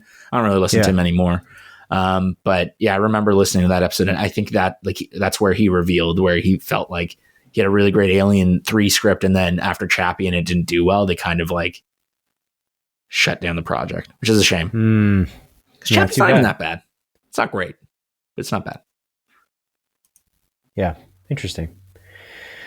Yeah. Okay. Where were we? Yeah, Alien. Good. Yeah. Cool. Alien. Good. Did I have something good. else? I feel like I did see something else. Apart from what we watched together? Oh, yeah. Crazy. So I watched the end of Fargo, of course. That's how I moved on to Alien Earth. Season 4? I've just been or 5? So season 4, yeah, I didn't watch season 5. That would be crazy. I watched the whole season in 2 weeks. No. But yeah, season 4, I finished season 4 and I really liked it. It's funny because it's the worst reviewed one, but it's still above an 80 on Rotten Tomatoes. It is the worst one, I think, out of the four that in total. I don't know about the 5th one because I haven't seen it, but the 4th and all that came before.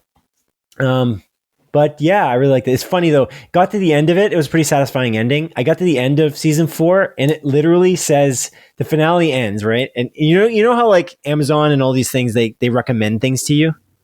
So I got to the end of it on Amazon and Amazon's like, you like this? You might like 2.5 Men. we looked in the corner. It was the only thing they suggested, and it's funny because my fiance and I both saw it like kind of simultaneously, and we just started laughing silently to each other. And I'm like, "Are you laughing at the same?" Because it's just a small little thing. And I'm like, usually it's kind of on the nose, and this is not like a new Amazon account. I've had it for years, so I'm like, it's like, why? There's like. They don't have season 5, so that's kind of why I guess they didn't suggest Fargo season 5. But it's a crime drama, and it's really not similar to 2.5 Men.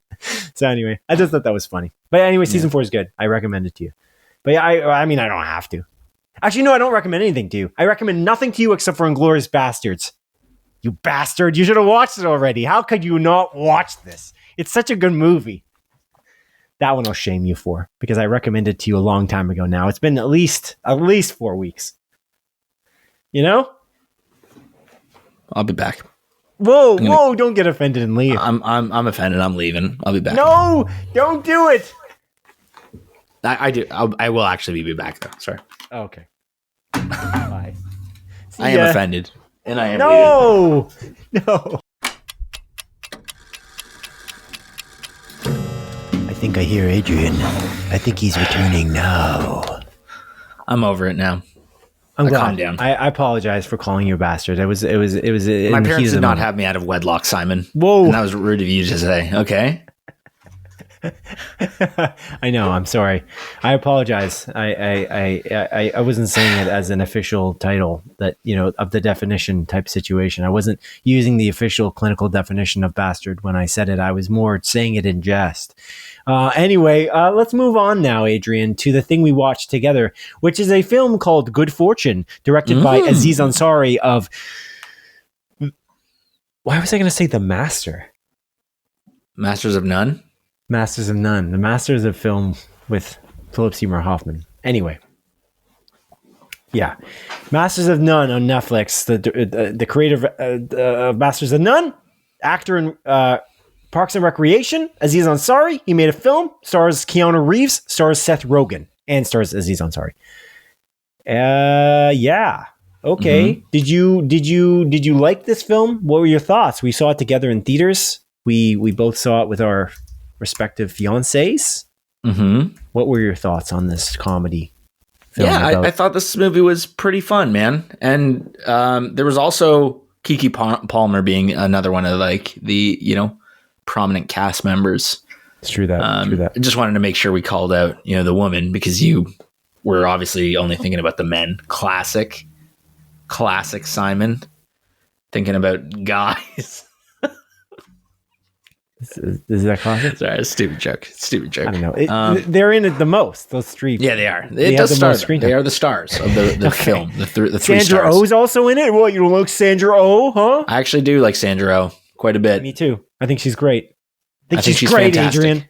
I think she's genuinely fantastic in pretty much everything she's in. I do too.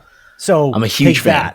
I'm a huge fan of her, actually. Well, a huge fan. Wow. Well, I'm not that huge because I'm a huge fan. She's not in that many things. She's in Grey's Anatomy and she's in Invincible. Oh, she is. That's it. That's what you've seen her in. Yeah, pretty much. I've seen her in other things, but those are the main things I've seen her in. You're a bigger fan of Sandra Oh than Glenn Powell, huh? No. You poopy face. Don't leave again. Don't leave again. Don't leave again. Don't leave again. No, don't do it. I need you. Okay. Okay. I was going to turn off my monitor for a split second, and I realized that doesn't impact you. Yeah, no, that doesn't impact you. You should have like one of those shutters. You have one of those shutters on your webcam. You can just shutter it. Your thumb. Come on. Grow up. Okay. Anyway, Good Fortune. It's about essentially. It's about a guy who's down on his luck. He's in financial hardship. It's played by Aziz Ansari, who's also the director of the film. And an angel comes down. An angel who specifically deals with parking enforcement. No, texting and driving. Texting and driving because he wants to save people's lives for whatever reason. And so he switches Aziz Ansari's character with Seth Rogen's tech bro billionaire character. Switches their lives to try to teach him a lesson. Mm-hmm. But the greatest thing about it is that Keanu Reeves is an angel who can't be seen unless he wants to be seen. And he's just so naive on how the world works. And the comedy is all in him playing it as straight-laced and straight-faced as possible for that part of the comedy anyway. But it's cool because I after I got out of this movie, I found that I really connected with Masters of None. I thought that series was really cool, but it's a very specific brand of comedy that I don't see very often. It's a very realistic, everything's really real about it. It's to the human. Point where very human. And it's there is an element of Aziz Ansari kind of writes his scripts and kind of asks from his actors to not necessarily play it too crazy all the time. Even like in this movie, this is actually a weak point of the movie in some way. He added some actors that aren't maybe not actors. So like just people who just maybe he knows. There's one guy who like pulls up a stool at one point to talk to Keanu Reeves, and you could just tell this guy's not that good of an actor. It just kind of takes you out of it in a way, but it almost doesn't take you out of it in a way that it makes you feel like this is a real situation that might happen in a strange way too. And that I found that to be the case in Masters of None as well. There's this like element of like, you just feel like these people are having real conversations consistently based on the human nature of how it's built. So it's cool. Yeah. I don't know. It's interesting because it doesn't take me out of it. There's something more. Oh my goodness. You okay? Yeah. I just don't want to ruin the audio. Well, it's ruined. There's no going back. The audio's done. No. We're done. No. But no, I don't know. I like that. And that's actually one of my favorite parts about Masters of None is when he just brings in regular people like his parents that he talks to. Like they don't seem like actors. And yes, I think it's done better there though. There's this one scene in Good Fortune took me out of it.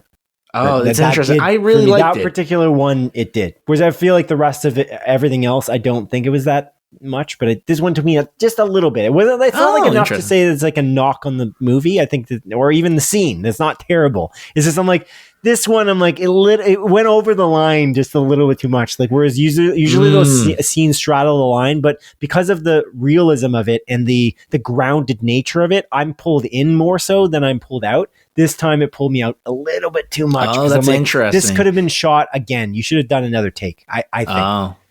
Yeah, I don't know. I guess I can see where you're coming from. I don't agree with you fully. Like, I really liked that scene, and I thought, because it's Keanu Reeves playing off this guy, and I don't know, it worked for me. Like, it really did. There's like this level of wholesomeness to that scene. Again, it felt very real. That's the brand of comedy. Yeah, that's what's so cool. But I don't know if there's anything quite like what he's made. I wish that he made the Bill Murray one. You know, the one that got kind of canceled. It's too bad. Did you watch the third season of Masters of None? Because I never ended up watching it. No, I watched the first episode or two, and I couldn't get into it because it switches focus on different characters. Oh, I think I did the same thing. And then I was like, oh, I'm not really. I don't want this. I want like Aziz wasn't in it, right?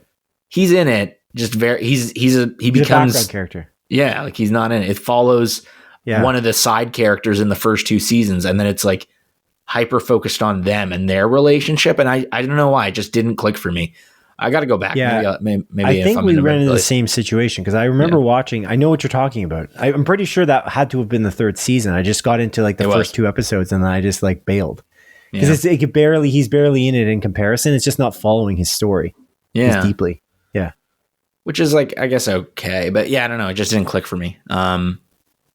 Things changed. But I don't know. This movie, it hit. I don't know. It really hit. I really liked it. I do agree with you. It is like a unique style of comedy. There's again, like this level of wholesomeness, and it's like, it is a good message throughout it. And I think the way they all play off each other is stellar. Like, actually just, again, it's very human. Every interaction just seems real and not out of place, even though this is a wacky story. It's again, an angel coming in and swapping these two. However, the angel is one of the most human characters in it because he wants more for his angel life. He doesn't want to be the texting and driving angel. He wants to be the angel that helps people become a different person and a better person.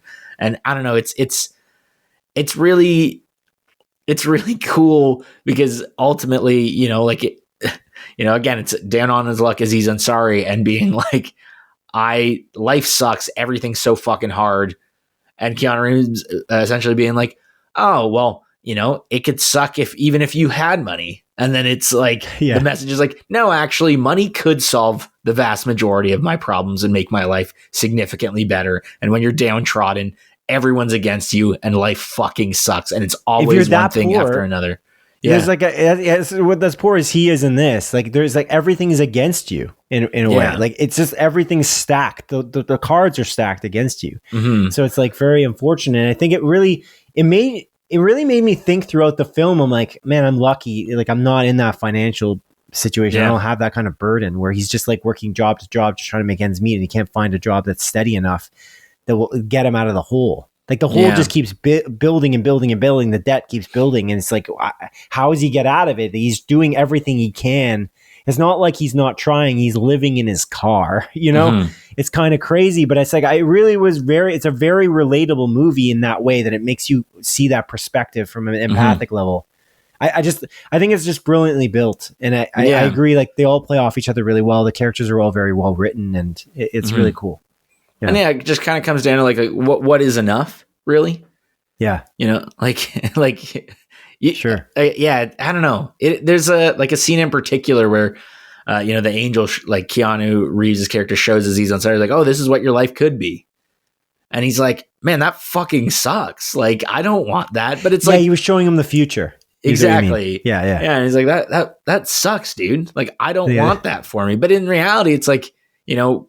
I guess the message of the movie is like, well, sometimes that's okay. You know, like, you know, the things that might seem like it sucks, is like, it still is nice. Like, cause you have people that you care about that are there for you. You know, money isn't everything, even though again, it does solve many issues and many hardships. And it's like, again, it's about, I don't know, spreading the wealth around a little bit too. Yeah. The gig economy, like how crazy it is. Like just be working Uber Eats and DoorDash as your kind of primary jobs and just trying to like do all of these like 15 different things, and how these big corporations like Uber aren't exactly in it for the little guy. It's not really the way they're built. Yeah, and I don't know, it's interesting. The one thing that kind of bummed me out about this, though, and it's not even the movie itself, it's like the message of this movie goes totally like, so there's the big comedy festival in Saudi Arabia. Yeah. Right? Yeah. And Aziz Ansari was a part of that. And it's like one of those things, it's like, I don't know, man, you just came out with this wonderful movie with a fantastic message, essentially like hammering home the point. It's like, yeah, wealth, can make your life better, but the human connections and being good is what's really important. And then you do a private comedy show, like a big comedy festival in Saudi Arabia for, the essentially the Saudi royal family that killed a fucking American journalist and will like kill, you for being gay or trans or whatever. And it's like, it sucks that like that it happened so close to each other. And there's like a level of hypocrisy in that. I can't necessarily blame the movie, but it was something that kind of ran through my head. I'm like, man, it's kind of a bummer that he did that. To be clear about this, that festival was funded by the government itself, essentially. Yeah. That's the biggest factor of it. Obviously, you have no issue with the people of Saudi Arabia. It's just I had a huge issue with all of them, actually. yeah, I knew you were going to do that. But the idea is just to clarify, is like that was the problem with it. It's a Riyadh Comedy Festival, right? Yeah, exactly. Yeah. And so like the issue is like this, the sovereign wealth fund who's like involved in various murder of journalists and like the human rights violations that are horrifying. Yeah. It's kind of the problem with, there's a lot of big comedy people, like big comedians, are part of that situation. It's interesting. I don't know. And yeah, it sucks because I lost a lot of respect for a few of them too. Like it's weird because the justification about it is a little strange. Like they're like a lot of them justify. I think actually Aziz Ansari had the best justification, if I remember. I can't remember what he said though, because he did say he's donating like a lot of the money to something to causes. But I'm like, well, why'd you do? I don't really know what. I don't know. Is it an element of like, why did you do it though? Yeah. I don't know. It is interesting. Like, I feel like, I don't know, honestly, like I would have had more respect for some of these guys if they literally were just like, man, it was a shit ton of money. I can't turn that down. Like, it's fine. Like, it's mine. And it's like, I have more respect for that as opposed to guys like Bill Burr and Dave Chappelle kind of dying on the hill, which really bums me out because I really like them as comedians. But like Bill Burr always talks about how like, wealth inequity is, it's awful. We should like billionaires shouldn't exist. Fuck them. They're awful. And then it's like, you do this for a shit ton of money. And then same with Dave Chappelle, essentially saying like, you can say more in Saudi Arabia than you can say in the US. It's like, no, you fucking can't. Like, I don't know. They let them do what they wanted because they had specific rules that they couldn't make jokes about. There's only like a few things. There's like only like two main things. You couldn't make a joke about the prince, and you couldn't make it. There was like they whittled them down to like there was a giant list apparently, and they whittled it down to almost nothing. Is what the thing was. So like they didn't, because otherwise some of them wouldn't have participated, I guess. But it's like, I don't know, like it's strange. I don't know. I just find it's a weird hill to die on. But yeah, it's annoying, but it's like it's like, all right, whatever. You get your money, I guess. I don't know. It's kind of annoying though. Like you have a choice. Like you could do something else. I like that idea though, that I can say whatever I want. That theoretically they could say, you have been saying whatever you want, Dave. That's the issue. Yeah. That you're talking about. You do say whatever you want, Dave Chappelle. The Netflix didn't stop you, and they didn't take down your specials at all. Like, no, I don't really agree that that's really happening to him. I don't know. But anyway, whatever. But yeah, I don't know. But this movie itself, there's an interesting element. Did you know about the fact that Keanu Reeves broke his knee filming this? Yeah. So when he gets out of the there's like a cold plunge scene. Yeah. Apparently the deck was pretty slippery, and at one point somewhere along there he tripped, he slipped, and then his knee went right down on the ground, like just smacked down right onto the knee apparently. Jesus. And it cracked his knee. The thing is that on the press tour for this event, Seth Rogen and Aziz Ansari were just making fun of him the whole time because they did that. The irony, though, It's that's why that's why they make fun of him. They're making fun of him because he's been in so many action movies, and this isn't an action movie at all. And he never got injured once on John Wick, and he did so many of his own stunts. And he injured himself on this movie where he's standing still almost the whole time. But one of the reasons why he's a little bit stiffer, I was only noticing it, like thinking like afterwards. I was like, oh yeah, I guess so. That scene was filmed way earlier in the filming process, so he had a broken knee for like most of the movie. Oh, he's in like a cast. So you don't see his legs very much because he's like from the waist down. He's got like he's just acting through the pain apparently through the entire thing. Which is crazy. But the irony is insane. That was the reason I brought it up. I just thought that was crazy. But I thought he was a gem. He was a real gem in this one. I really like Keanu Reeves. I love his delivery. There's something wholly authentic about it. And again, like his comedy chops are so good. Because he plays like, not even like I guess it is the straight man in a way, but he just plays it so well. Yeah. And his delivery is so fantastic. Again, bringing back Randall Park, and like he has like a cameo in Always Be My Baby. Always Be My Maybe. And like, it's so, that scene's fucking hilarious with him as well. Like, I don't know. Yeah. I really enjoyed this movie though. I thought this was fantastic. I don't know. It hit a good spot for me. I was like in the mood for it. Made me feel nice on the inside. I think there's one pacing wise, it's quite interesting as well. Pardon me, sorry. I feel like you can't hear me as much. Are you sure my volume's up high enough? It's just because I'm talking. And like if I'm talking again, my head's like I hear myself louder than you. That's what I was telling you before we started recording. Okay, so you can't turn me up to get up to a loud enough. Oh, okay. I have no controls over your audio. No, I'm sorry. Yeah. Okay. That's what you were saying before. I didn't understand what you meant when you're like, I'm louder. I'm like, I don't know what that means relatively. Okay, sorry. What were you saying before I say my point? Because I have a negative. I did find the pacing kind of interesting as well, because I feel like this movie, it switches the main character a few times actually, which is, I think, quite interesting because it's like, it's really an Aziz Ansari movie at first. And then it becomes like a Keanu Reeves movie. And then it becomes like a Seth Rogen movie. And I found disagree. Okay. But that's what I found. And it's not how it starts. So that's why I think you're misremembering the movie. Oh, is it like Keanu Reeves is the main character? Yes. Yeah, I guess so. Yeah. Fair enough. That's my criticism of the movie. It's not a pacing issue. I don't want to spoil it though. I feel like his character didn't really get a closing argument, whereas the other characters do. And I was like very confused by that because I was like, that's not how the movie began. So I feel like you forgot. And the movie's kind of short. And my theory is that they will have a sequel if they could, but I think they won't do it because it won't make enough money. But if I was making, like, if we had all the money in the world to give this movie, they would make a sequel in which it just follows Keanu Reeves and he goes to a different place and he goes to help someone else. And then it's more of his story versus whoever it is that he's helping. But interesting. It's funny. We actually landed on the same point though, because that's the same thing. Like because it's not, I didn't find it was a pacing thing as much as it is. I feel like the similar argument is like, they didn't quite close off. The story changes characters. I agree. It kind of becomes an Aziz Ansari movie. And I'm like, wait, that's not really how you started this. And then you didn't kind of go back to close off. That's why they do. And I don't want to undersell it in some way, but I feel like that's the one criticism I have, is that by the end of it, I was kind of not as satisfied as I could have been because they didn't quite like go into the Angel situation. Because the Angel situation is really interesting. He's got a society that he lives in, and that Sandra Oh's character is involved there. And I'm like, okay, cool. And at the end, you're like, oh, okay, where'd this guy go? And you're like, all right.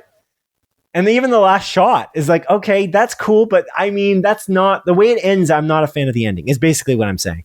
It's a little confusing. Like, I'm not sure I love. No, I love that you said that though. No. Yeah. I don't know if there's ever going to be a more disappointing ending that I ever watch. Ever. It's so crazy to me. We'll see if it ever tops it. You should always bring that up because I'm curious to see if that'll ever happen. because I really don't. I'm not saying that Eddington's even a worse movie, and it is a little bit because of the ending, but it's just kind of crazy because like it's just the contrast of how good the movie is to the end. That is the problem. This movie kept up its standards are very much the same. It's just I feel like they missed to write the end. They're like, how should it end? And then he like writes it, and it's kind of like, well, I don't know. You had a little bit, maybe add 10 minutes. Or I don't even want them to add 10 minutes. I kind of like the way it ended, but I kind of find that you just forgot. Even in the way there was like a last scene with Keanu where it's like they're talking together and they're kind of, there's this element of like, oh, this guy's in a specific way. He's in a specific mindset. And then they just go to the last scenes of the movie and you're like, you're watching like Aziz Ansari's character and Seth Rogen's character's plots get kind of wrapped up in some way. And then Keanu, you're like, I don't know that I'm not sure that this did it for me because that's not the way the movie began. And so that was the only kind of thought when I was in the car. I always do this every time I drive home with my fiance or by myself. I think about the elements of like, did it work? Or something comes up, and that just kept coming up in my mind. Like, I'm like, I love this movie. I love the comedy. I love the realism, like we talked about. Basically, everything we talked about. I love it really, like a lot. Like a lot of the silly moments are really great too. Keanu eating a sandwich, friggin' awesome. He's eating a burger. It's one of the greatest scenes in the movie, maybe the greatest. It's laugh out loud funny at some points. It's really funny, yeah. But that was the one thing. I was like, the ending. It's not bad, but I'm like, I just feel like this is like setting it up for a sequel or something. Like it's like a spinning top in Inception. Like, I'm like, that's what it felt like. I'm like, is this ambiguous? Like, what is this end? I don't understand it. But I do like it a lot as the moral of the story. But yeah, it was good. Yeah, it was good. It was. Okay. Anything else you'd like to add? No. I think that's about it, man. I did enjoy this as well.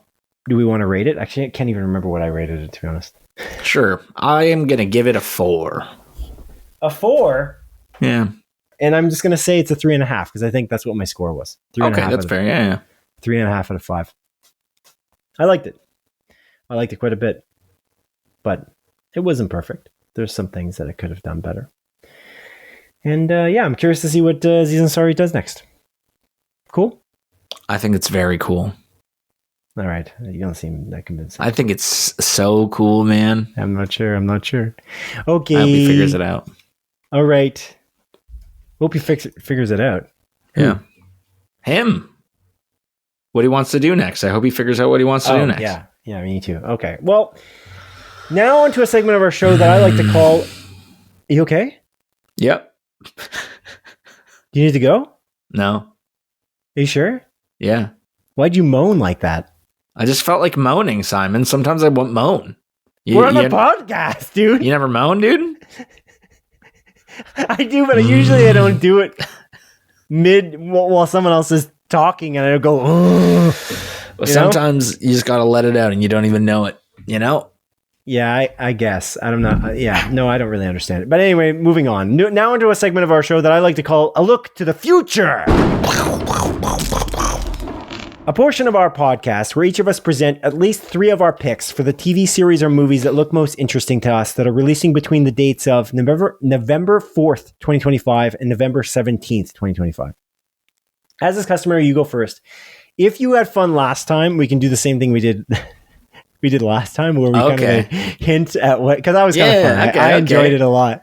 But yeah, so we're basically, you're going to give me some clues as to what the thing is, and then eventually you give me the answer if I don't get it in time. It's a movie starring a very handsome man, arguably the most handsome man. Wait, is there a Glenn Powell movie? Oh, there is. Shit, The Running Man. Yeah, shit, dude, you got it. I wrote that down. I don't understand. That's like the top of my list. Yeah, Glenn Powell, directed by Edgar Wright. I know. I'm very excited about this movie. This is Edgar Wright's first movie since that horror movie that he did. That was pretty okay. Why can we never remember the name of that movie? I don't know. I forget. I keep thinking Neon. Last Night in Soho. Neon Street. Yeah, right. Last Night in Soho. Yeah. So yeah. With Anya Taylor-Joy and the girl from that M. Night Shyamalan movie. Yeah. where And she's on the beach. People are growing old on this Yeah, beach. I'm growing old too. This baby fucking died. What? Is that a spoiler? I don't even remember that happening. Okay. I don't remember. Are you excited for The Running Man? Did you ever watch the original, the Arnold Schwarzenegger? I'm not going to watch Running the Man original. No. adaptation. I don't need to. Okay. Yeah. I'm excited. Are you going to watch this? Do you want to see this? Yeah. Yeah, dude. Oh my God. How many times do I have to say yes, Simon? Sorry. I love my boy Glenn. Sorry. Big fan of Glenn. Handsome man Glenn. Yeah. Mr. Powell. Yeah. Probably interesting. I feel like he'd hug, like have a nice hug. Anyway, it's not important. Okay. Yeah. But yeah, I'm excited about this. I really like Edgar Wright as a director, obviously. And I'm curious how this is going to be. It's interesting. This is Coleman Domingo as well. I like Coleman Domingo too. He's a cool guy. He's got suave, dude. Coleman Domingo, the first thing I saw him in was in Fear the Walking Dead. I was like, this guy's really good. And then I saw him in other things. I'm like, man, this guy's really good. Yeah. It looks good. It looks fun. It looks like this is it seems like Running Man might have been like, sorry, not Running Man, but remember that Quibi show? I feel like it was based on Running Man. Yeah. What's that called again? Did you watch that? I can't remember. Yeah, we watched it. Christoph Waltz and Liam Hemsworth. Right. What's that called? Man. It's the same idea, though. Yeah, it's the same identical idea. Oh, Katie O'Brien's in this one, too. And Josh Brolin. Yeah, he was in the trailer. Yeah.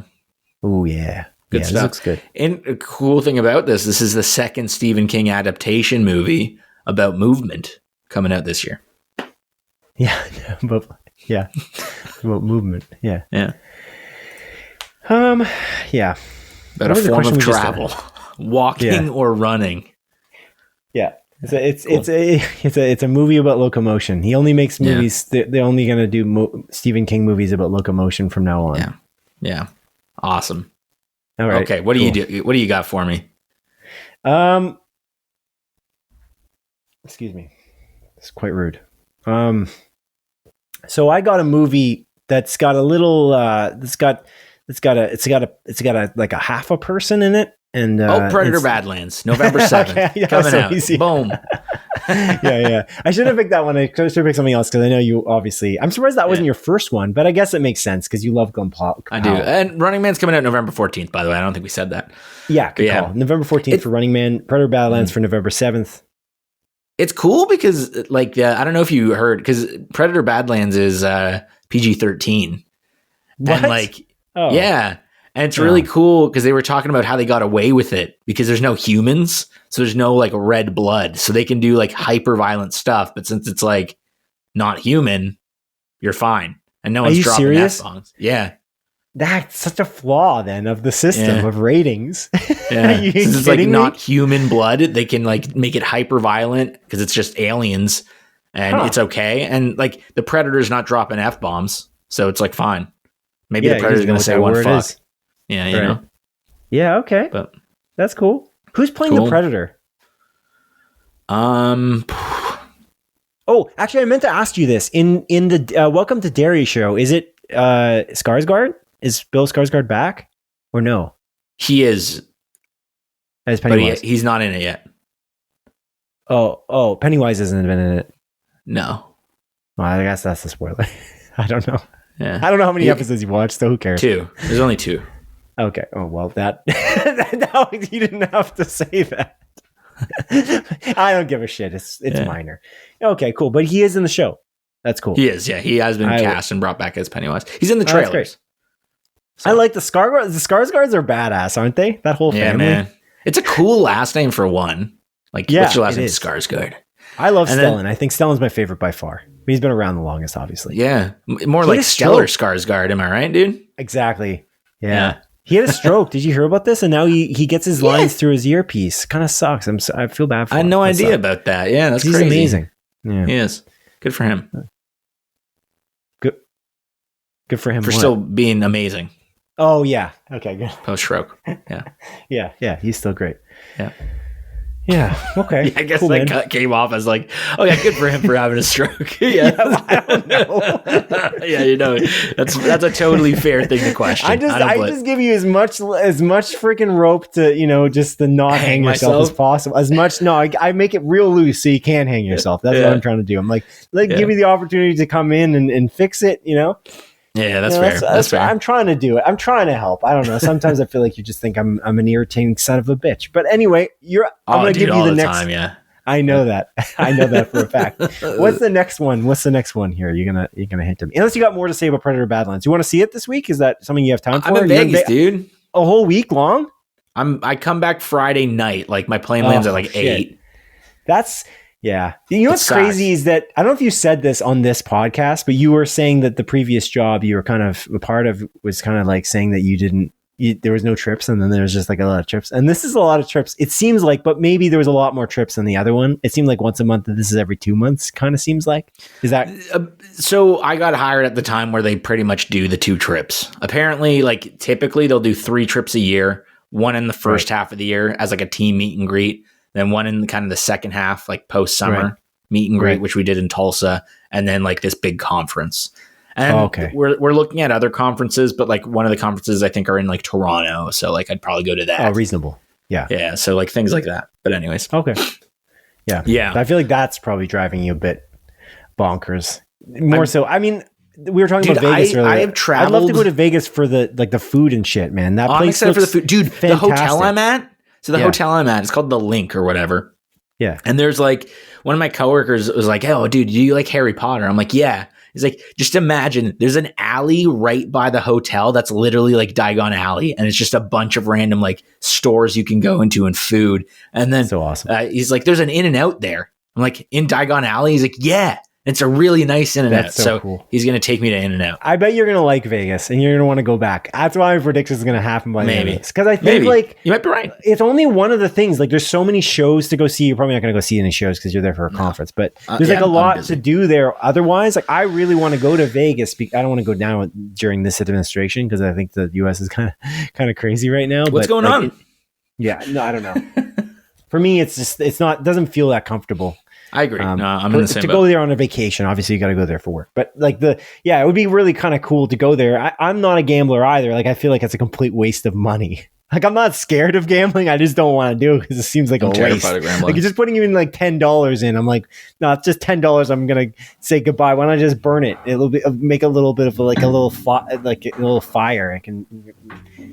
Let's make it a sparkler. It's more entertaining than seeing your money go away in the slot machines. Anyway, that's true. But yeah, no, I'm interested in it because it's just such a crazy. They pump so much water into that place. It's in the middle of the desert. It's a wild human nonsense. It's the craziest thing ever. It's just built by like corporations trying to make cash. It's just. I am excited about flying in. It sucks because I'm flying in the morning both times. So like I was hoping I could like fly in at night and like see the lights and everything from up top, but that won't happen. Were you leaving at night? No, I leave in the morning, like early afternoon, like noon 30. Okay, whatever. That's cool. Well, maybe when you go there on vacation, because you inevitably like it. Maybe you're really going to hate it. Who knows? I'm curious what you say when you come back. We'll find out. I'm excited about the food. Depends how much free time you have too. I don't know if you have that much like downtime. Oh, well, that sucks. Yeah. All right, but hey, well. Yeah, I don't get to go on any trips. Kind of sucks for work. I wanted to go on like at least one. I've gone on 0. No, you went on that one trip where 2 years where you got that award. Yeah, that's not really a work trip though. It was like a vacation thing. Like they gave me like a really nice hotel. That was really good though. That was awesome. Yeah, that was weird because I was like, it's like 60,000 people or something work at the company. I was like one of 60 people or some nonsense ratio. So it's kind of fun. That was good. But yeah, that wasn't as much of a work trip as it was like that's 0.1%. I think my ratio is wrong. It was like 60,000 to 200 or something. It's fine. Don't worry. Anyway, no, we're keeping it simple. Now I'm making myself look like a jackass. Like you're really good. You're really amazing. I humble bragged real hard. Yeah. Anyway, what was the next movie? It's your turn. Cool. So this next movie, it's a spooky movie. It's by a director that has done spooky movies, a couple of recent spooky movies as well. He's technically a Nepo baby, but it doesn't matter because what he comes out with is good. Nepo baby. It's a movie called... Oh, no. I don't know what it is. It's Keeper, directed by Osgood Perkins. It's his next movie. Wait, when is this? November 14th. Oh, shit. Oh, it's the very last day of this period. Yeah. Same day as Running Man. Yeah. Is this the last day of the period? No, I'm confused. What did I say for... No, November 18th. No. November 17th is the last day of the period. Mm-hmm. Yeah, okay. Well, you're just agreeing with everything I say. Yeah. Yeah. Yeah. Okay, yeah. Keeper. Yeah, I did. I don't know if I watched the trailer for this. Oh, it's really spooky. It's what's her name from Paddington the Bear. Yeah. No, it's not. It's Tatiana. It's Tatiana Maslany. She was in... Isn't it? Am I wrong? No, you're thinking of Sally Hawkins. Isn't Sally Hawkins also in it? In Keeper? No. I think you're mixing up Bring Her Back in this movie. Because I'm just thinking, they look similar to me. Oh, okay. Yeah, that's what it is. 100%. Okay. Yeah, I don't know why I thought that was Sally Hawkins. Yeah, this is a movie with these, they have like those weird black eyes or some shit. You're like, what? There's something going on, dude. I don't know what it is. But it looks good. I'm very curious about this.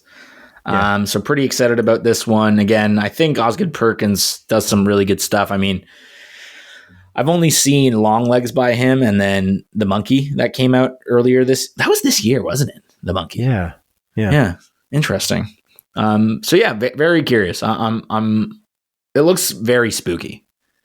So I'm in it, dude. So yeah, that's my number 2. I'm winning right now. Actually, we're still tied 1-1, but I got a chance to overtake you with this. Right. Okay. Cool. Well, the next thing that I'm going to mention here. There's various people, and they basically have like they're like attacking this like cartel. And they're like going after them, and they're like, "Ooh!" And then the agencies, like the classic agencies in the United States who try to stop, like the DEA. They're like, "Oh, these guys are attacking that cartel. They're in danger." This movie stars Bobby Cannavale from Mr. Robot. What a great character, Mr. Robot. Am I right? Wow.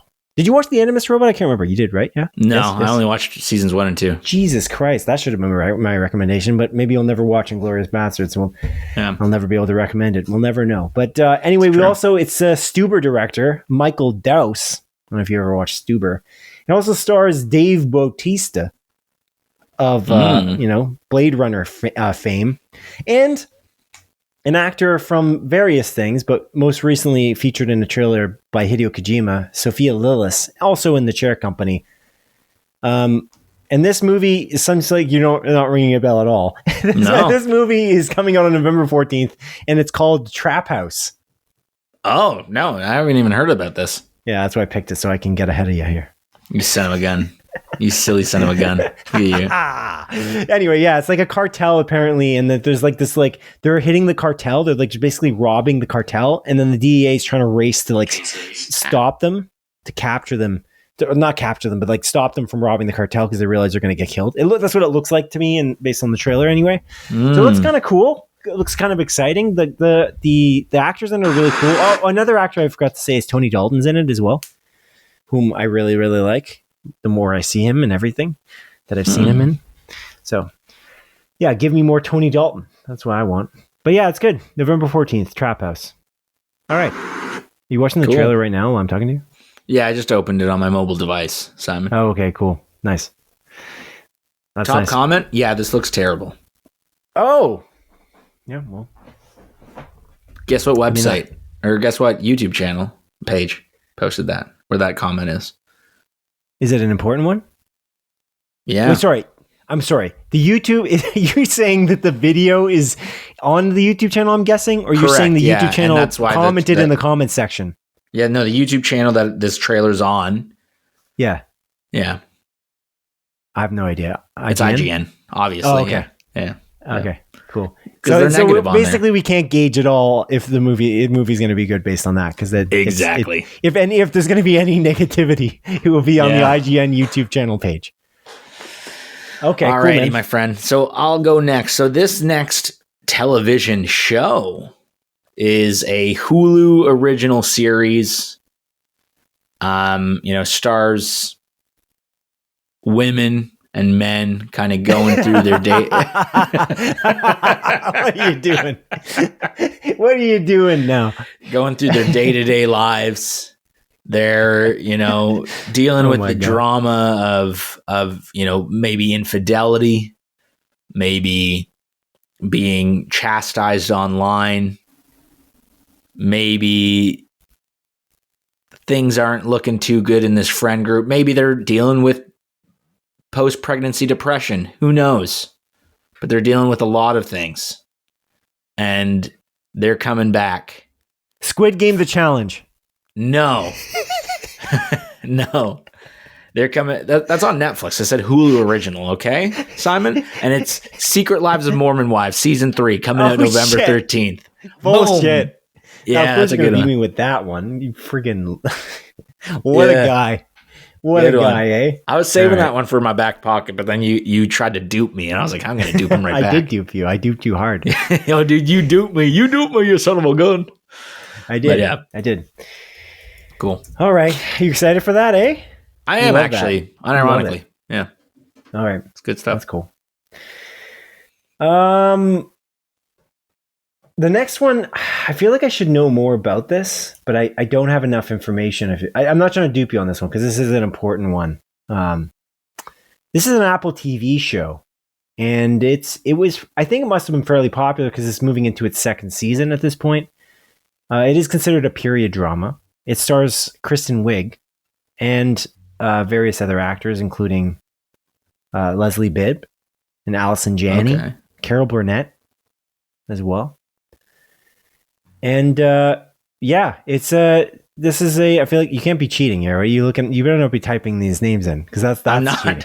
I'm not. I see you looking down. I'm not. I'm writing on pen and paper. I'm trying to figure this out. I'm doing it. Okay, that's cool. It's an Apple TV Plus original show.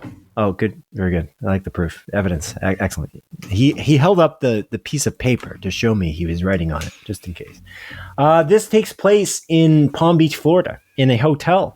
And the series is called Palm Royale, Adrian. Dude, I've never even heard of this. Oh, well, I would have been. I must have. So. But yeah. Yeah, you've seen it somewhere. But it returns on November 12th. That's season 2 of Palm Royale. So that's pretty exciting. Yeah. But yeah, that's exciting for those who like it. This is one of the few Apple TV Plus shows that's not a science fiction series. It's crazy that you can list all the non-science fiction series and then they're all science fiction almost. It's kind of nuts, but they capitalize completely on this. It's pretty interesting. This is a comedy. Shrinking, that's a big one. It's a big science fiction one. Everyone becomes very small. Every episode they're slowly getting smaller. Shrink race. Yeah. Yeah. Ted Lasso, everyone is literally just a walking, talking lasso, which is really weird. Right. But it works in the context of the show. Yeah. Right. Yeah. Anyways, a period comedy series. A period comedy series. If you want to jump in. Yeah, because it takes place in the 80s or something. I don't actually know when it takes place. I've seen the trailers many times, but I've never actually placed it as a period piece. So I'm not really sure. Okay. Palm Royale, when does it take place? Let's look it up while you go to the next one. Yeah, so my next movie, it's actually a Christmas movie. It's coming out quite early, starring these very like a popular band essentially, and they're doing their thing. They rose to fame. A popular band that people know? Yeah, people know very well. They rose to fame on Disney, actually. We're a part of some great movies on Disney as well. And it's three brothers, and it's a very Jonas Christmas movie coming out November 14th on Disney Plus, baby. Bada boom, bada bing. You're really going into the deep cuts here. Mm-hmm. And I'm wondering if this segment's going to go on a little too long based on some friendly competition that's becoming less friendly here. Yeah, I feel like this isn't a good... it's good, but we can't do... Well, I like it, but I just don't like necessarily just doing the most obscure ones. I think we got... Well, I'm excited about... Dude, this movie stars Chloe Bennett, Randall Park. Joe Jonas, Nick Jonas, Kevin Jonas. Right. All the Jonases, everyone knows the Jonases. I didn't even see that come up though. Not the fourth Jonas though. The fourth Jonas isn't in it. Okay. Yeah. All right. Cool. KJ Apa? Yeah. Yeah. Right. Yeah. Okay. Cool. Yeah. Great. Fantastic. Cool. Okay, cool. Right. My next one here is going to be wherever I find it, because I don't know where it is. Oh, here it is. Okay. The next one is interesting. It stars Sam Rockwell. It's an animated TV series. It's going to be on Netflix, based on the film series of the same name. The Bad Guys. Breaking In. Yeah. Nice. Although you didn't get the I had no idea bit. they were coming out with that. Yeah, November 6th. Interesting. Okay. The Bad November Guys 6th, breaking in. That's the. I guess they're probably doing it all at once. That's the Netflix standard. Kind of put all. Is he episodes. starring in that show? Yeah, because they already had a show and they had a different cast in the show of the Bad Guys. They did? Yeah. Oh no, it's his voice. If it's not his voice, that's a very good impersonator. Because I watched the trailer. I was kind of curious. For sure. Like the Bad Guys. You mean like the animated movie? I said to myself, and I clicked the link, and I was like, oh, it is. Cool. Cool. Okay, your turn. This movie's about a female boxer. She's boxing about. She's starred by a woman that you wouldn't think she's a boxer type. You know, she's been almost typecast as the sexy lady in TV shows and in movies, and now she's kind of doing a more serious role about a boxer. Her name's Sydney Sweeney, not the boxer. I know the movie, actress. But this is coming out now? It is indeed. It's coming out on November 7th, and it's called Christy. It's about the story of a boxer named Christy. Christy something. I don't know her last name. Are we sure it's coming out November 7th? Because it's not in my listing at all. I'm pretty confident it is. Okay. According to Cineplex, November 7th. That's a big miss on... I feel like that might have come out already. Or we missed... Like, it's coming to Canada? Is it less of a wide release? Yeah. Interesting. Okay, good to know that's coming out now. Yeah. Right here. The Sydney Sweeney fervor is crazy. Don't you think it's like absurd? I think she's good in what she's in, like in the things I've seen her in. She's great. Sure. But yeah, like there is a lot of yeah, it is definitely extreme. Yeah. I don't know. There are like specific actors where I feel like, I don't know, I feel bad for them that, well, not really. I mean, they're making fucking millions of dollars, but like people will eventually turn on them because they've been in the eye too much. Almost like how people were like kind of turning on Pedro Pascal because he was in like 8 movies in the span of like 2 months. Right. Like he's in everything. And I feel like Sydney Sweeney's kind of getting, it's like the woman equivalent. Like she's in so much. There was the jeans ad. Yeah, but that was like purposely controversial on purpose. Like I swear to God, that was on purpose. Maybe. You know what I mean? Maybe I wasn't there. They had to know what they were doing. Probably. Come on now. They don't think about this and focus this for friggin' months beforehand. I don't know. Just people seem to be very into her. Yes, that's for sure. Into like an almost questionable degree. But hey, who am I? Yeah. Who am I? To each their own, man. And now I'm questioning the source I have for all the movies coming out because that wasn't on here, and that's a huge movie in contrast to some of the other films on here. Yeah. So I'm like kind of shocked. I'm like, where is Christy on here? Because this is maybe going to be her one movie that she could get nominated for an Oscar theoretically. Like possibly, theoretically, we'll see what happens. But yeah, I don't know. I'm just kind of more interested in the Smashing Machine because we've seen The Rock do lots of things, but not do a dramatic turn like that. So I would have liked to see that, but you weren't a fan because he, according to you, he's just a regular guy. He's just a regular guy. He's just The Rock, dude. Pisses in water bottles. He does his thing. Dwayne The Rock Johnson. No, he doesn't. Stop saying he pisses in water bottles, dude. Okay, we talked about it. We dove into the story. We know that we don't know if it's true. It was hearsay, rumor, conjecture. All right. Next thing I'm going to talk about here. A bunch of magicians. They're like, whoa, we got now magicians. You see me, now you don't. Exactly. Jesse Eisenberg. Are they magic? Are they actually magic? I don't know. Dave Franco. Woody Harrelson. No, you didn't watch any of those movies? No. They don't actually have me at magic. They're just magicians. Yeah, I haven't watched any of them. Maybe one day. Well, I watched the first one. I wasn't that impressed. It's the same guy who did Superstore, right? It's Jordan. It's not Jordan. Fleischer. What's his name? I have no idea. Dean Fleischer Camp. It's not him. Dean Fleischer Camp started with Marcel the Shell with Shujan. He did Marcel indeed. Marcel the Shell with Shujan, and then Lilo and Stitch. Now You See Me director. It's interesting because like that series is not that well regarded, like overall by Rotten Tomatoes, but people like it. Oh, I'm wrong. Now You See Me is Louis Leterrier. The frick am I talking about? I don't know. And the second one is John M. Chu. Oh my God. What am I talking? I thought it was the dude from... Oh, the third one is the dude from... it's the Superstar guy. It's Ruben Fleischer. Okay, John M. Chu is the Wicked guy, right? Yeah. Yeah. Crazy Rich Asians. He's Crazy Rich Asians. That guy's blown up. John M. Chu's killing it. He's like a big guy. He's like a big name director at this point, I feel like. Because he seems like a fairly regular-sized human. Yeah, no, you know what I'm talking about. But Ruben Fleischer has had a hit and miss track record, like quite a bit, obviously. Right? Yes.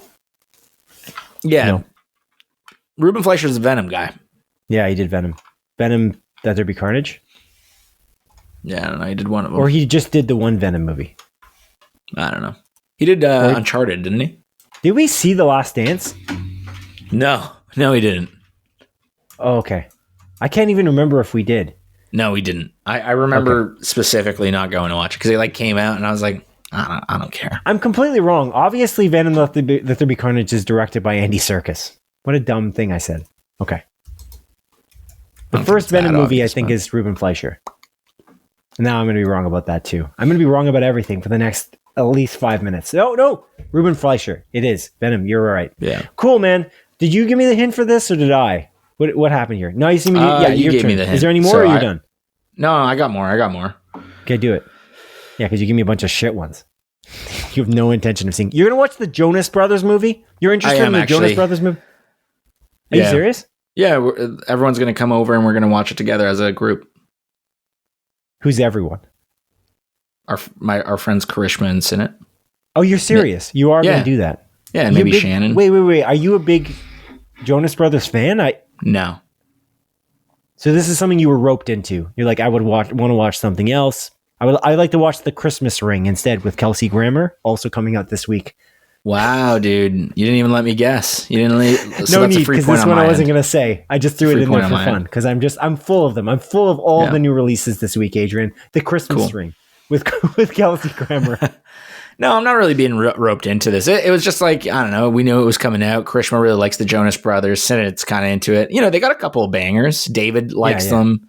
My fiance kind of likes them. So I was like, oh, they have the Christmas movie coming out. We can all hang out at our house and watch it together.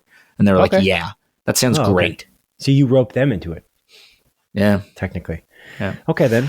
Well, good the last thing I got on my list is a television series on Apple TV Plus. We're both very excited for this. It's written by Vince Gilligan. It's starring Ray Seahorn. Yeah, I know. But you can keep going. It's coming out on November 7th, the first 2 episodes. Yes. On Apple TV Plus. Sorry. Yes. On Apple TV. I know. I've been saying plus still because it doesn't make any sense the other way. Even on Google, it still shows Apple TV Plus. So. Yeah. I wonder if they're ever going to change it. Maybe they realized it was idiotic. They're like, wait. Oh, didn't HBO just do something similar? Oh, maybe we shouldn't do that. Oh. Dumb. Yeah. Dumb. Nobody wants that either. Nobody wants Apple TV Plus. Ain't nobody wants it. Nobody wants Apple TV without the plus. Let's see here. This one's really obvious, and I don't know how it's not on your list. Okay, it's kind of insulting, but this one is directed by an actor from a legendary game creators game.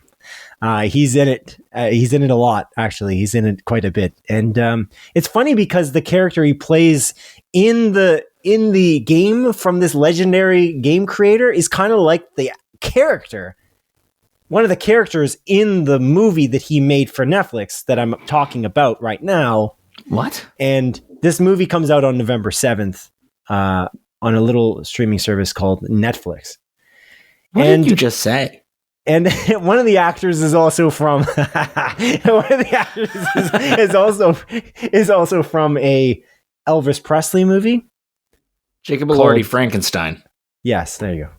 Okay. I was like, what was I saying? You know what I was saying. You know what I was saying. No, I actually don't. I straight up I have no idea. You just weren't listening properly, okay?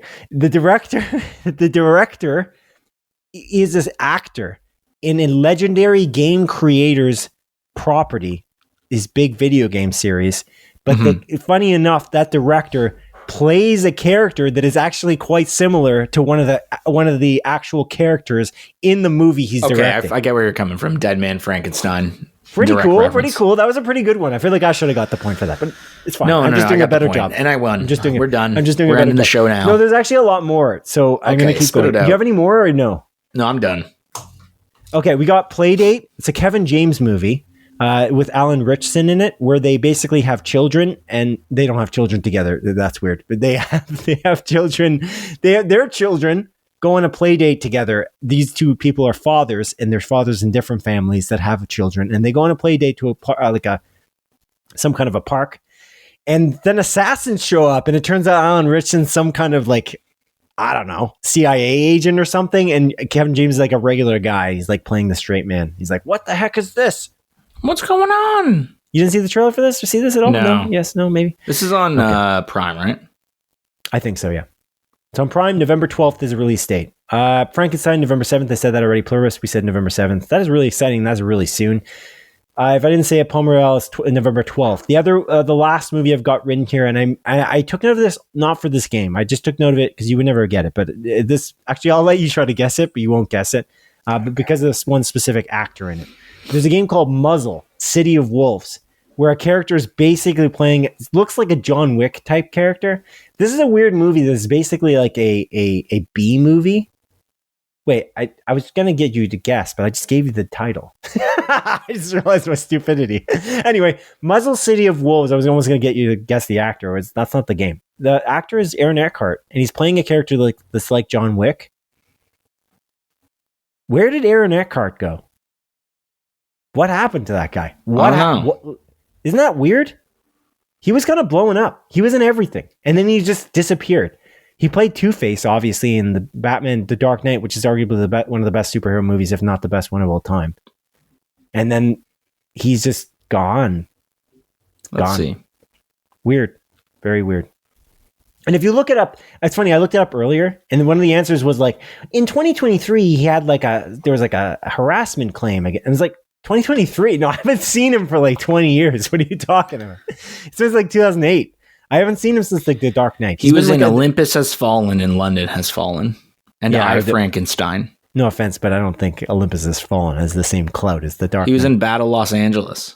I'm talking more in terms of big hitter films that would have potentially been nominated for Oscars. He seemed like he was a big name actor that was going to be in lots of different things at one point. He was growing his brand, and then he just disappeared. That's what I'm talking about. But I brought that up for that reason. I have no intention of seeing Muzzle, City of Wolves. The movies I'm interested in seeing from what we listed here and things I'm looking to see is Pluribus 100%. I think I'm going to watch that week to week, even though I'm watching Chair Company week to week, which I shouldn't have done. I should have just waited. Although I need small doses of friggin' Tim Robinson anyway, so maybe it's working out that way. I want to see Predator Badlands for sure, and I want to see The Running Man. Those are the movies that I think. Me too on all that list. Here, yeah, Pluribus, Running Man, Predator Badlands. Those are the three that I would pick. But yeah, that was it. That was our long 30-minute segment. Next time we should probably do this game, but not do it in a way that's incredibly competitive.